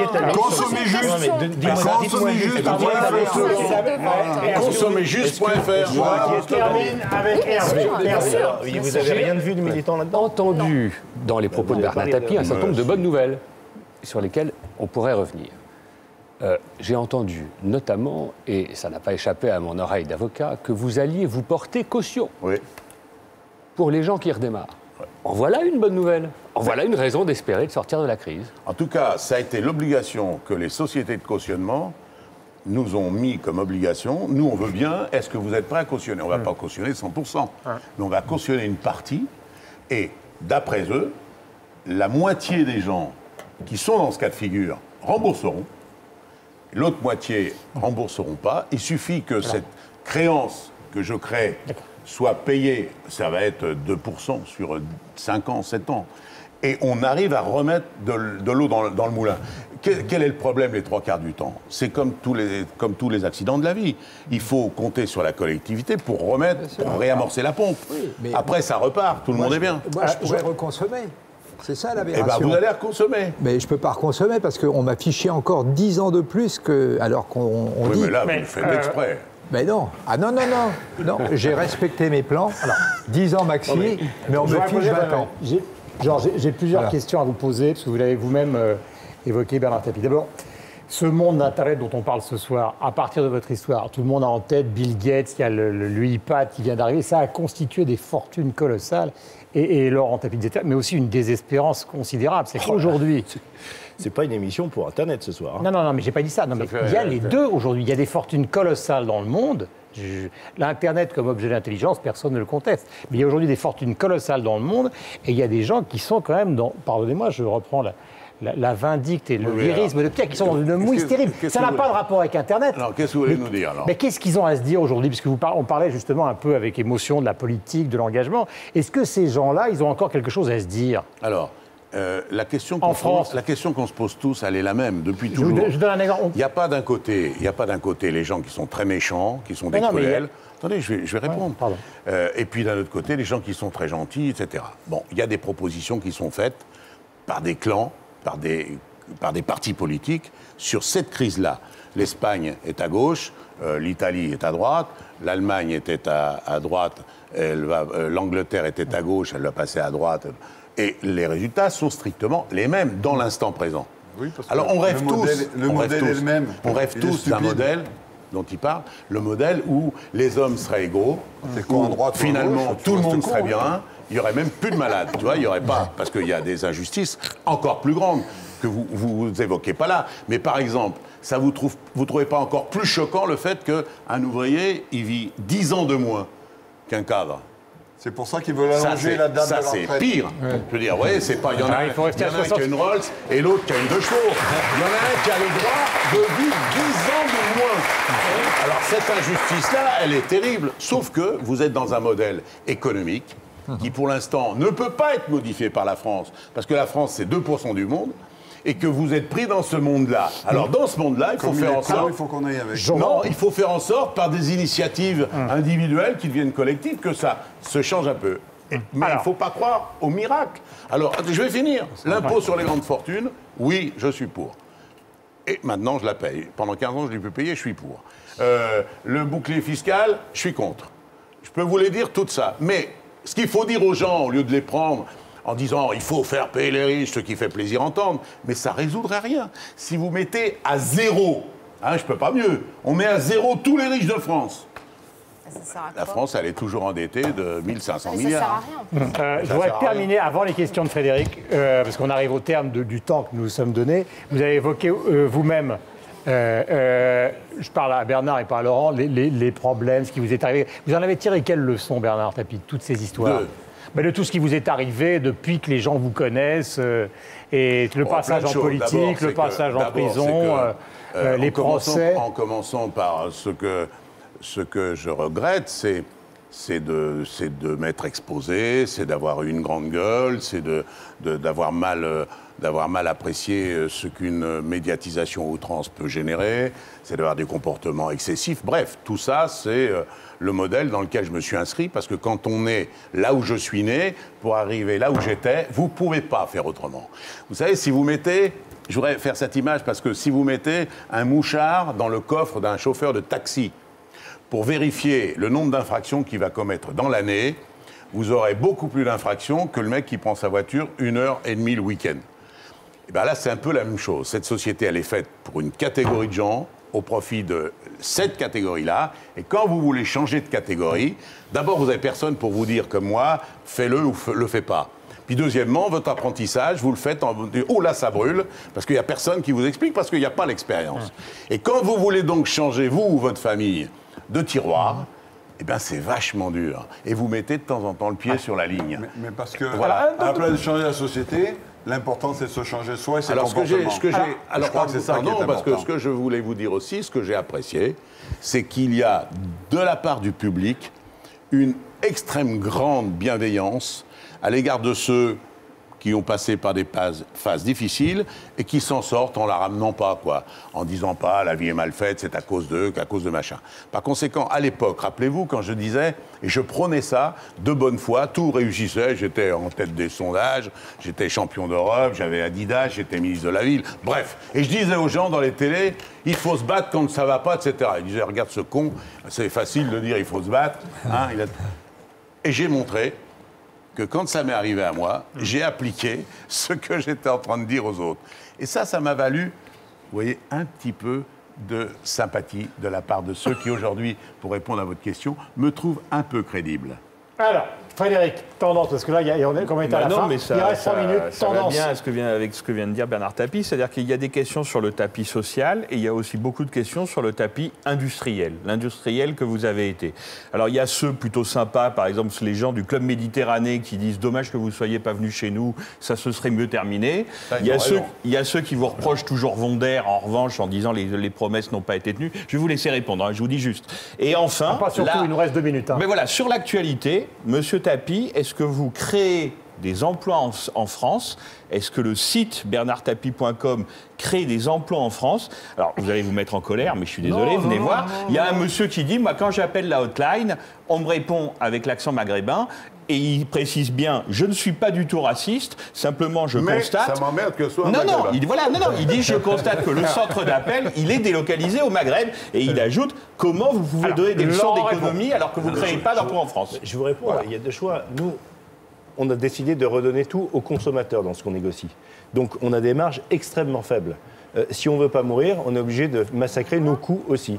Et malheureusement, j'y peux rien, ça coûte 2,5 fois moins cher d'avoir un centre d'appel au Maroc que d'avoir un centre en France. Ça, je vous crois volontiers. Et je vous assure que j'ai essayé, je peux même vous citer 2 villes où j'ai essayé de le ça monter. va en contradiction à ce que vous venez de dire. Attendez, mais là, ça va lui faire plaisir à lui. Laissez parler Laurent Tapie. Oui, non, mais... Comment? C'est pas bon pour la France. Attendez, on n'a pas trouvé une seule ville. Bernard Tapie, Laurent Tapie, de manière générale. Parce que tout tourne autour d'Internet depuis tout à l'heure en disant ça masse d'emplois, etc. Internet, c'est une révolution. Comme toute révolution, ça crée des opportunités pour certains et ça crée des drames pour d'autres. Pour revenir à ce que vous disiez tout à l'heure sur les commerçants, par exemple. Il y a des commerçants aujourd'hui, grâce à Internet, ils étaient petits comme ça, ils sont devenus énormes. Parce que quand ils ont un produit que eux seuls savent faire, au lieu d'avoir 10 clients qui sont autour de leur maison, maintenant ils en ont dans le monde entier. Donc ça crée de l'emploi. Donc, mais non, mais il y en a où ça supprime de l'emploi, parce que quand vous faites un produit qui est standardisé et que vous êtes le droguiste, que vous vendez des aspirateurs et que Cdiscount vous les propose 5 fois moins cher, vous ne pouvez pas survivre. Vendre du lait par Internet, je vois pas trop l'intérêt. Non, on va pas revenir sur le lait. C'est ça que vous avez compris, qu'on allait vendre du lait par Internet. Alors on a recommencé l'émission. Et celui qui fabriquait les plus belles horloges que personne ne trouvait au monde, il avait 10 clients, peut-être que maintenant il en a 1000. Donc dernière question. Ça transforme la société de consommation. Dernière question, Bernard Tapie. On ne peut pas vous laisser partir sans une question à caractère politique. Vous avez expliqué vous-même tout à l'heure que vous veniez de la banlieue, hein, avec un père qui vous a un peu secoué. Vous avez essayé de vous en sortir. Dans la génération que vous partagez avec Kouchner, vous êtes devenu mitterrandiste. Et maintenant, enfin, jusqu'à la dernière fois qu'on s'est vu, ou que je vous ai vu à la télévision, c'est pas moi, mais vous étiez pour le président de la République actuelle. Qu'est-ce qui peut expliquer que... Alors, je ne sais pas. Mais qu'est-ce qui pourrait l'interdire, surtout? Non, j'ai pas dit ça. Attendez, moi, je suis pas... Attendez. Encore ce soir. Il y a une grande différence entre les gens qui ont une idéologie politique et les gens qui ont des valeurs.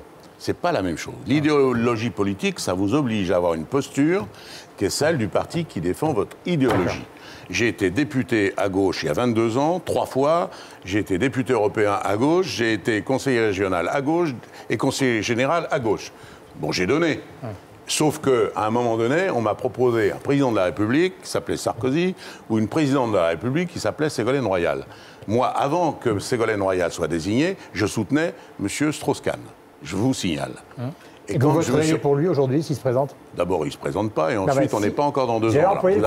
Vous attendrez. Hein. En tout cas, ce que je ferai, c'est que j'expliquerai ce que je ferai. Je dirais pas, je ne suis pas le testimonial de service. Moi, je ne vais pas dire, tiens, je vote pour celui-là.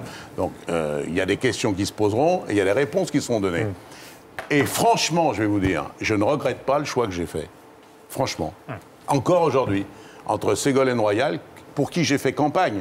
Je vous le dis publiquement, elle pourra démentir, c'est pas vrai. J'ai fait les sorties de marché, j'ai fait les préaux d'école, j'ai fait campagne pour elle aux élections législatives 88. Donc j'aime cette femme pour ce qu'elle incarne, pour ce qu'elle est. Elle est une femme moderne qui élève ses enfants et fait de la politique à haut niveau. C'est exemplaire parce que c'est pas facile. Mais de là à la mettre président de la République, excusez-moi, j'ai pas fait le pas. Mais je vous signale qu'il y a beaucoup de socialistes qui l'ont pas fait non plus. Hein. Bernard Tapie, merci en tout cas à tous les deux d'être venus nous voir ce soir. Et l'émission est loin d'être terminée. Je voudrais d'abord vous remercier parce que vous savez que le principe de l'objet du scandale, c'est quand même de vous donner le plus possible la parole. Et sans vous, c'est pas de la démagogie. Eh bien, cette émission n'aurait pas... Juste une seconde, hein. Pour Vendère, ça existe encore. Hein. Il n'y a rien de... Ça existe toujours. Et si la publicité qui fait croire aux gens qu'il y a un petit lapin qui dure plus longtemps que les autres, profitez pour leur dire, c'est faux.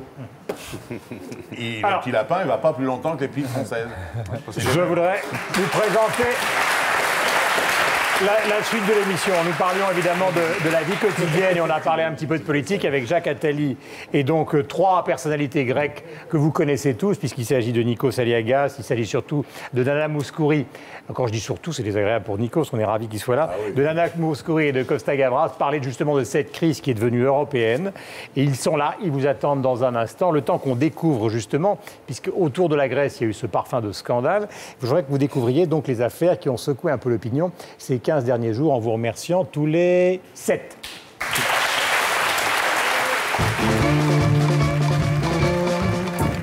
Bonne nouvelle pour les fumeurs. Certes, ils se suicident toujours à petit feu, mais ils ne sont plus des assassins.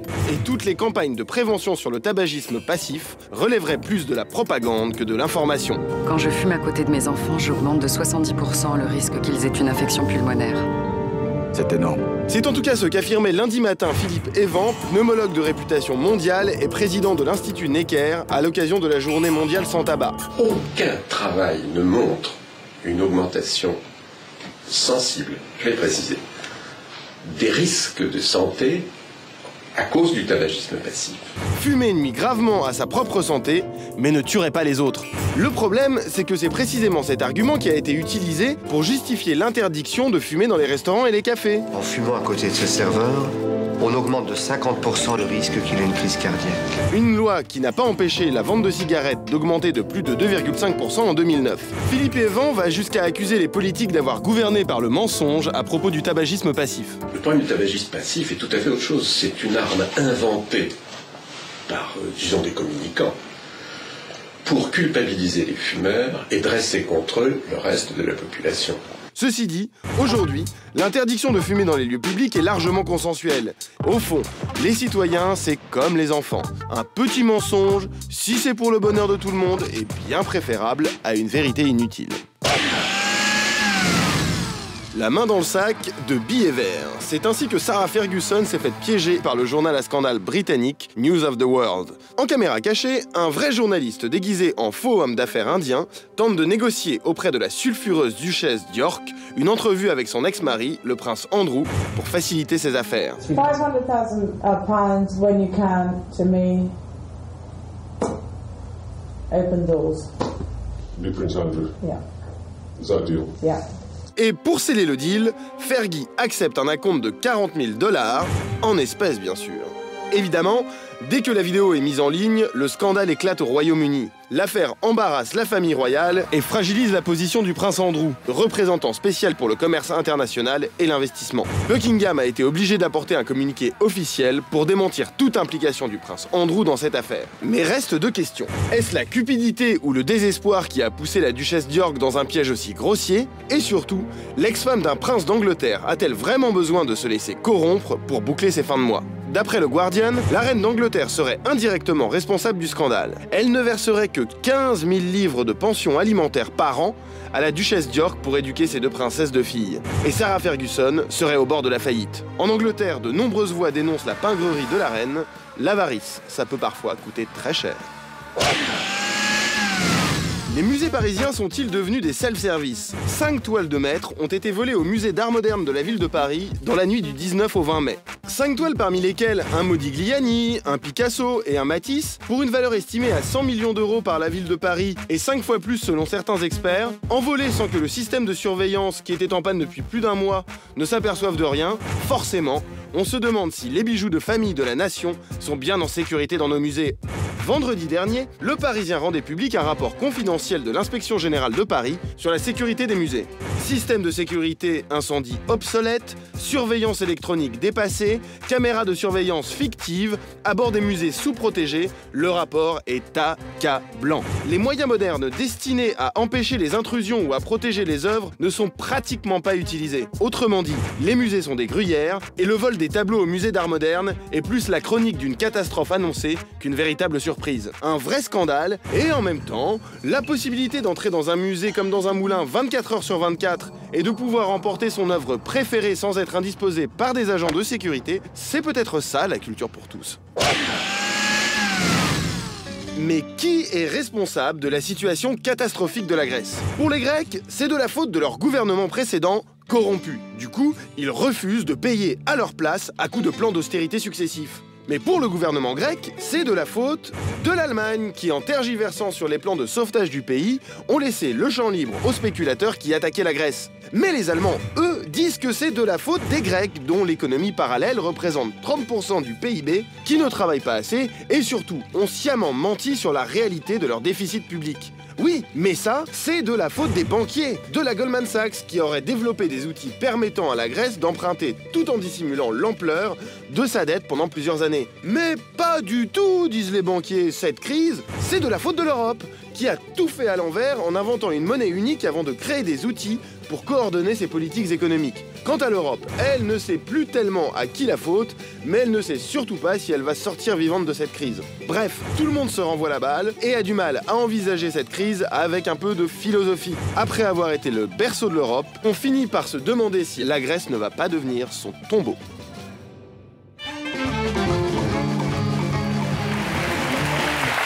Voilà, après la vie quotidienne, on entre de plein pied dans la crise de l'Europe. Vous savez qu'en 2008, il y a eu la crise financière. Là, nous sommes en pleine crise de l'euro. Et j'ai le plaisir d'accueillir Jacques Attali. Bonsoir. Bonsoir. À l'ouverture de l'émission, on montrait votre livre « Tous ruinés dans 10 ans ». Il est publié aux éditions Fayard. On est évidemment là pour entrer dans le vif du sujet. À vos côtés, Yves Tréhard. Yves, bonsoir. Vous êtes directeur adjoint de la rédaction du Figaro. Frédéric, qu'on retrouve comme d'habitude avec beaucoup de plaisir. Et on a choisi, avec toute la rédaction de l'Objet du Scandale, d'inviter 3 personnalités qui sont très liées à la Grèce, parce que c'est un pays qui nous touche. Et je vous demande d'accueillir, alors, bon, on a fait un petit clin d'œil musical, un peu de Sirtaki, mais Nana Mouskouri, Costa Gavras et Nikos Aliagas.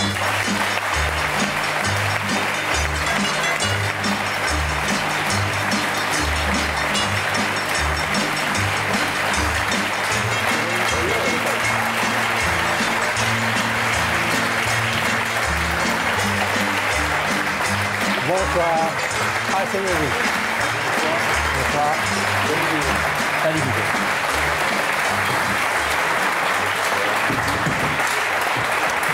Bon, alors, on est tous un peu émus de vous recevoir parce que c'est vrai qu'on parle beaucoup de votre pays. J'aimerais savoir, Nana, comment vous avez vécu ça, comment vous vivez ça aujourd'hui? Quand vous lisez les Grecs. Pour moi, c'était comme une bonne grecque, c'était un grand drame. Mais sérieusement, j'ai dit ça parce que j'ai beaucoup souffert et je souffre encore. C'est quelque chose que... Vous savez, c'est ce que je disais à Costas il y a 50 ans. Et quand je suis arrivée pour la première fois en France, notre pays était adoré par tout le monde, avec Jules Dassin, Mélina Mercouri qui avait fait ces fameux films. Il a suivi avec des merveilles où on a eu des palmes d'or. Il nous faisait être fiers. Ça veut dire... Et maintenant, moi, je sens mon pays complètement humilié. Et que je trouve que, évidemment, il y a beaucoup de raisons. Ça, c'est vrai. J'accepte aussi les raisons et tous les problèmes qu'il a créés. Mais en même temps, je crois que cette humiliation... comment vous dire? J'ai l'impression, des fois, qu'on attaque un pays pour oublier de certains autres problèmes. Donc la question des responsables... C'était là. Le problème était là. Évidemment, très grave problème. Mais je sens qu'il a été encore plus appuyé, ce problème. Alors, je rappelle qu'effectivement, on a beaucoup accusé la Grèce d'avoir truqué les comptes, truqué les statistiques. Ah, ça, oui. 300 milliards d'euros de dette, une dette abyssale. Il faut quand même donner les chiffres. Et je voudrais que la parole circule. Costa Gavras, est-ce que quand vous lisez ça dans les journaux, les Grecs sont des tricheurs, quand ils sont désignés du doigt, vous vivez ça comment? Vous l'avez dit. Parce que vous avez été tous les deux très engagés. Hein. Vous avez dit les Grecs, et on dit les Grecs. Ouais. Or, il y a sûrement des Grecs qui sont des tricheurs, vu la dette, mais il y a énormément des Grecs, un peuple grec, des jeunes Grecs, qui ne sont pour rien dans cette affaire. C'est ça qui est inadmissible. Et en Allemagne, il y a des articles épouvantables, en Angleterre aussi, heureusement en France, c'est un peu moins. Mais en France aussi, il y a même un philosophe qui a dit les Grecs, c'est des voleurs. C'est inacceptable, c'est lamentable. Voilà. Comme le disait... il est vrai qu'il y a des hommes politiques qui sont mal comportés, qui n'ont pas prévu comme il fallait, qui ont même triché. Mais le peuple grec souffre et va souffrir pendant des années et il faut le respecter, notamment les plus jeunes. Mais c'est les coups de fil que vous avez, Costa, les coups de fil, les gens qui vous appellent, la famille qui vous appelle, est-ce qu'ils vivent ça comme une sorte, c'est une question qui va d'ailleurs à Nikos, comme un drame, quoi? Mais bien sûr, c'est une tragédie. Il y a des jeunes qui vivaient jusqu'à présent, qui sont soit au chômage, qui ont 700 € pour vivre par mois ou 1000 € par mois. On va, bien sûr, on va les réduire, ça aussi. Voilà, et puis on les traite des voleurs en plus. Ça, c'est absolument inacceptable. Voilà. C'est vrai, on parle de la démocratie, pas dans le bon sens. Parce que la démocratie, il y a un mot qui s'appelle respect dedans. Et là, ça, on n'a pas de respect. Ils n'ont pas utilisé. Ça faisait 30 ans que les politiques, que tous les partis qui ont eu le pouvoir, ils ont triché, ça c'est vrai. Mais en même temps, en trichant, ils n'ont pas donné le goût au public grec, aux gens grecs. Comment c'était important l'Europe, être en Europe et apprendre à vivre en Europe. Ce qui fait que maintenant, tout à coup, on pense que l'Europe était méchante avec nous, parce qu'on n'a pas appris à la connaître. Et je ne sais pas si vous êtes d'accord avec moi, mais il y a eu beaucoup de moments où on pensait le paquet de Delors, le paquet de l'Europe, c'était ça, c'était un cadeau. On ne savait pas qu'il fallait payer aussi. Enfin, donc sous-information. Des questions par-delà l'émotion précise. Et évidemment, on va parler avec Nikos, mais tout le monde se souvient, Costa, de la fin de Z, qui a été un événement mondial. C'est-à-dire ces colonels grecs qui ont quand même joué un rôle terrible dans votre pays, qui passaient en accusation les uns derrière les autres avec cette musique magnifique. Et je crois que les gens qui n'ont pas été bouleversés par ce film sont rares. Est-ce qu'aujourd'hui, il va se passer la même chose avec les dirigeants politiques? Est-ce que vous sentez en Grèce une vague de procès en responsabilité? Non pas dictatorial, mais économique. Je l'espère. Je l'espère parce que pour la dignité des Grecs honnêtes, il faut vraiment punir ceux qui ont triché pendant toutes ces années, que ce soit des hommes politiques, que ce soit des privés, etc. Mais il y a un autre problème dont personne ne parle. Comment ça se fait que cette dette a gonflé autant? Pourquoi des pays comme l'Allemagne, la France, l'Angleterre et d'autres pays ont laissé cette dette augmenter en vendant en Grèce des voitures, des tanks, des avions, toutes sortes, sans rien prévoir. Sans parler de M. Barroso, qui à un moment donné, il aurait dit, écoutez, vous allez trop loin. Parce qu'il était vrai, quand il y a des corrompus, il y a des corrupteurs aussi. Et les corrupteurs, c'est de l'autre côté. Donc il y aura une action en justice. Ah ben je l'espère. Je suis pour rien, ça a commencé dans le sentiment, justement, du journaliste que vous êtes, de l'animateur de télévision et puis du grec. Alors déjà, tu as parlé de la France tout à l'heure, Costa. C'est vrai que la France, dès le départ, et le gouvernement français a soutenu la Grèce. Un comportement qui était aux antipodes de celui d'Angela Merkel, qui elle-même, pour des raisons clientélistes, internes et politiques, a tout fait pour que la crise gonfle, et ensuite elle a même perdu ses élections. Ça ne lui a pas servi localement. Les Grecs aujourd'hui se sentent certes humiliés, désabusés, mais en même temps, c'est un secret de polichinelle, l'histoire de « ils ont fraudé ». Oui, évidemment, quand il a fallu rentrer dans le système monétaire européen, il a fallu maquiller un petit peu, comme d'autres l'ont fait. La Grèce n'est pas le seul pays. Pour rentrer dans le fameux critère de 3%. Absolument. Alors que le déficit en Grèce est de 14%, 15% depuis des années. Mais ce n'est pas le seul pays qui est dans le rouge en même temps aujourd'hui en Europe. Citez-moi un pays de l'Union européenne qui n'est pas endetté. Sauf qu'aujourd'hui, les Grecs se retrouvent non pas comme un talon d'Achille, mais comme des boucs émissaires. C'est-à-dire que tout le monde se défoule un peu sur eux, et ça prouve aussi que l'Union... Pas trop en France. Non, j'entends... Parce qu'on sent le vent à l'échelle du boulet internationale, les spéculateurs, le business. La France a été réglo, je voudrais remercier vraiment même l'opinion publique française qui a plus été dans la compassion et dans essayer de comprendre ce qui se passe en Grèce plutôt que dans les bandes de voleurs, les Grecs. Pour autant, un jeune Grec aujourd'hui qui gagne 700 €, qui est surdiplômé... 500 ou 700 quand il a 3 boulots, parce qu'ils ont 3 boulots, c'est pas des feignants qui dorment sous les oliviers, pense... Comme dans les années 50, mais mon père est arrivé ici dans les années 60, il pense tout simplement de quitter le pays voilà, et d'aller vivre à l'étranger, de travailler à l'étranger. Ça veut dire aussi que ce n'est pas un problème grec, mais un problème européen. C'est-à-dire qu'il n'y a pas d'union, il y a une union monétaire sur le papier, mais on a vu les failles. vous savez très bien que les autres... Il n'y a qu'une union monétaire aujourd'hui. Il n'y a pas d'autre union que l'union monétaire. Il n'y a pas d'union économique. Donc quand ça réelle. tombe, le reste est Donc ça nous concerne tous. Le problème grec pourrait devenir un problème européen dans d'autres pays. Jacques Attali. D'abord, merci de venir ce soir, parce que c'est important de parler aux Français. Jacques Attali, maintenant, avant qu'on débatte tous ensemble, il faut, en quelques phrases, tracer le constat. Que se passe-t-il aujourd'hui? Je tiens à rappeler que vous êtes un des rares, c'est pas pour vous faire les pompes, hein, qui en 2008, enfin avant 2008, avait prédit un peu la crise financière. Je dis un des rares parce que c'est vrai, des livres l'attestent. Après, bon, comme tout le monde, vous avez été peut-être surpris par la crise de l'euro, mais qu'est-ce qui se passe actuellement exactement? Non, ça fait 10 ans que je dis que l'euro disparaîtra si on n'a pas de fédéralisme budgétaire. Donc je ne suis pas surpris de ce qui se passe. Ce qui se passe d'abord, c'est que, comme il a été dit, c'est que la Grèce n'est qu'un petit oiseau dans la mine qui révèle la catastrophe. C'est tout l'Occident qui est en problème. L'Occident, qui depuis maintenant 30 ans, fait semblant de croître par la dette, au lieu de croître par son travail. Et c'est vrai au Japon, c'est vrai aux États-Unis, c'est vrai partout en Europe. Tout le monde a... D'où la colère de Pierre Priolet, l'agriculteur, tout à l'heure. Ça fait partie d'un ensemble où nous sommes endettés. Alors à un certain moment, ça se voit. Alors ça s'est vu d'abord aux États-Unis, où il y a eu la crise des subprimes, une banque qui fait faillite. Lehman, dans le système financier mondial, Lehman, c'est la Grèce. Ce qui se passe pour la Grèce, pour les dettes publiques, c'est ce qui s'est passé pour Lehman, pour la dette privée. Donc, ça a commencé à exploser. À ce moment-là, on a dit qu'on allait régler la question de la dette privée, on a fait des tas de réunions, on a dit ça c'est fini. En réalité, on n'a rien réglé du tout. On a transféré la dette privée sur les dettes publiques, sur les budgets. Et donc, les dettes qui avaient déjà augmenté ont continué à augmenter encore plus vite parce qu'il fallait en plus prendre le poids de la dette privée.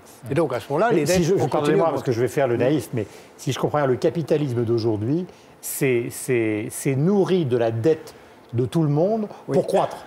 Exactement. Et en termes de consommation, et en termes d'immobilier. C'est utile. Hein, on vous vend une voiture, mais on vous endette. Voilà, on vous vend un appartement, mais on vous endette. C'est très utile dans une certaine limite. C'est utile dans certaines limites parce que la dette, ça permet d'acheter un logement, ça permet d'acheter des machines, c'est très utile. Mais il y a une limite. Et cette limite a été très largement franchie.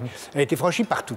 Alors, ce qui s'est produit, donc, c'est pour la dette privée, ça a été les banques américaines. Et ensuite, tous les autres pays ayant transféré la dette sur la dette publique se sont trouvés en crise. Ce qui s'est passé, pourquoi la Grèce a été la première qui s'est vue, alors comme ça a été dit très justement, il y a une sorte de connivence générale partout dans le monde. Je ne regarde pas tes mensonges, tu ne regardes pas mes mensonges. Tout le monde était dans ce cas-là. Je pourrais donner des chiffres. La dette japonaise est pratiquement égale à la dette grecque aujourd'hui. La dette américaine est abyssale et phénoménale. Mais le Japon finance sa dette en interne. Les États-Unis sont la principale monnaie du monde. Pourquoi ça s'est vu en Grèce avant les autres? Simplement parce qu'il y a eu un changement politique en Grèce et que le nouveau gouvernement a dit « ça, non, moi, je ne peux pas porter ça sur moi, je vais être obligé de mettre tout sur la table ». Et à ce moment-là, on a tiré le fil et on a vu que la Grèce était évidemment corrompue, ne payait pas, avait des fortunes, avait des situations impossibles. Et naturellement, à ce moment-là, tout a explosé. Et c'est loin d'être fini. Hein. La Grèce, c'est la grande question. Premièrement, ce n'est pas que la Grèce, et deuxièmement, c'est loin d'être fini. Alors les chiffres, tout le monde les connaît parce qu'ils ont fait la une de l'actualité, les fameux 750 millions, enfin la somme colossale de l'Europe, il y a l'argent du FMI. Oui. Est-ce que tout ça va régler quelque chose ou est-ce qu'on est en train, comme disait Priolet tout à l'heure, de se moquer de nous considérablement? Non, personne ne se moque de personne, mais ce qui est en train de se passer, c'est que les marchés, comme on dit, c'est-à-dire les prêteurs, vont beaucoup plus vite que les emprunteurs. Les prêteurs, ce sont des banques qui agissent extrêmement vite. Les emprunteurs sont des gouvernements qui sont très lents à agir. C'est la nature de la démocratie, ça met du temps. Et donc, nous agissons, nous, les puissances publiques, beaucoup plus lentement. Donc, on a pris une solution pour la Grèce à peu près 6 mois après qu'il aurait fallu la prendre. Si on avait fait pour la Grèce 6 mois avant, il n'y aurait pas eu de problème. Les 800 milliards dont vous parlez sur l'Europe, on les a fait 6 mois trop tard. Et donc, maintenant, il faudrait agir maintenant beaucoup plus pour faire le fédéralisme budgétaire qu'on aurait dû faire au moment de la création de l'euro, mais on est très en retard. Donc, on est loin d'avoir réglé. Je pourrais même vous dire combien tout ça est en train de devenir une boule de neige qui va grandir. Parce que vous vous rendez compte ce que vous êtes en train de dire à la télévision le soir en direct, c'est que tout le monde va être là avec... Je peux vous donner un... Non, il faut affronter les choses comme elles sont. Mais ça, c'est vrai. En effet, vous avez raison. Il faut mettre un nom sur les problèmes. Vous avez raison de dire, j'ai dit il y a 3 ans, le tsunami arrive, tout le monde se moquait de moi, le tsunami est arrivé. Je dis maintenant, l'avalanche arrive. Si vous voyez, prenons l'exemple grec. La dette grecque, c'est pas n'importe qui porte la dette grecque. C'est les banques allemandes, c'est les banques françaises. Si la Grèce a des difficultés, ce sont nos banques et les banques allemandes qui vont avoir des difficultés. Est-ce qu'il y a des banques françaises qui ont spéculé? Spéculé, non, ils ont prêté. Ils ont prêté, donc c'est normal, ils ont prêté, maintenant ils s'inquiètent, donc il faut monter les taux d'intérêt, c'est tout à fait normal. Mais, regardez où le cercle vicieux va venir. Comme les gens se disent, oh là là, les banques... Parlons des banques allemandes, pour ne pas parler des banques françaises. Oh là là, les banques allemandes vont avoir des problèmes en Grèce. Non, parler des banques françaises et oublier les allemandes. Voilà. les banques vont avoir des problèmes. Donc, on s'inquiète pour les banques.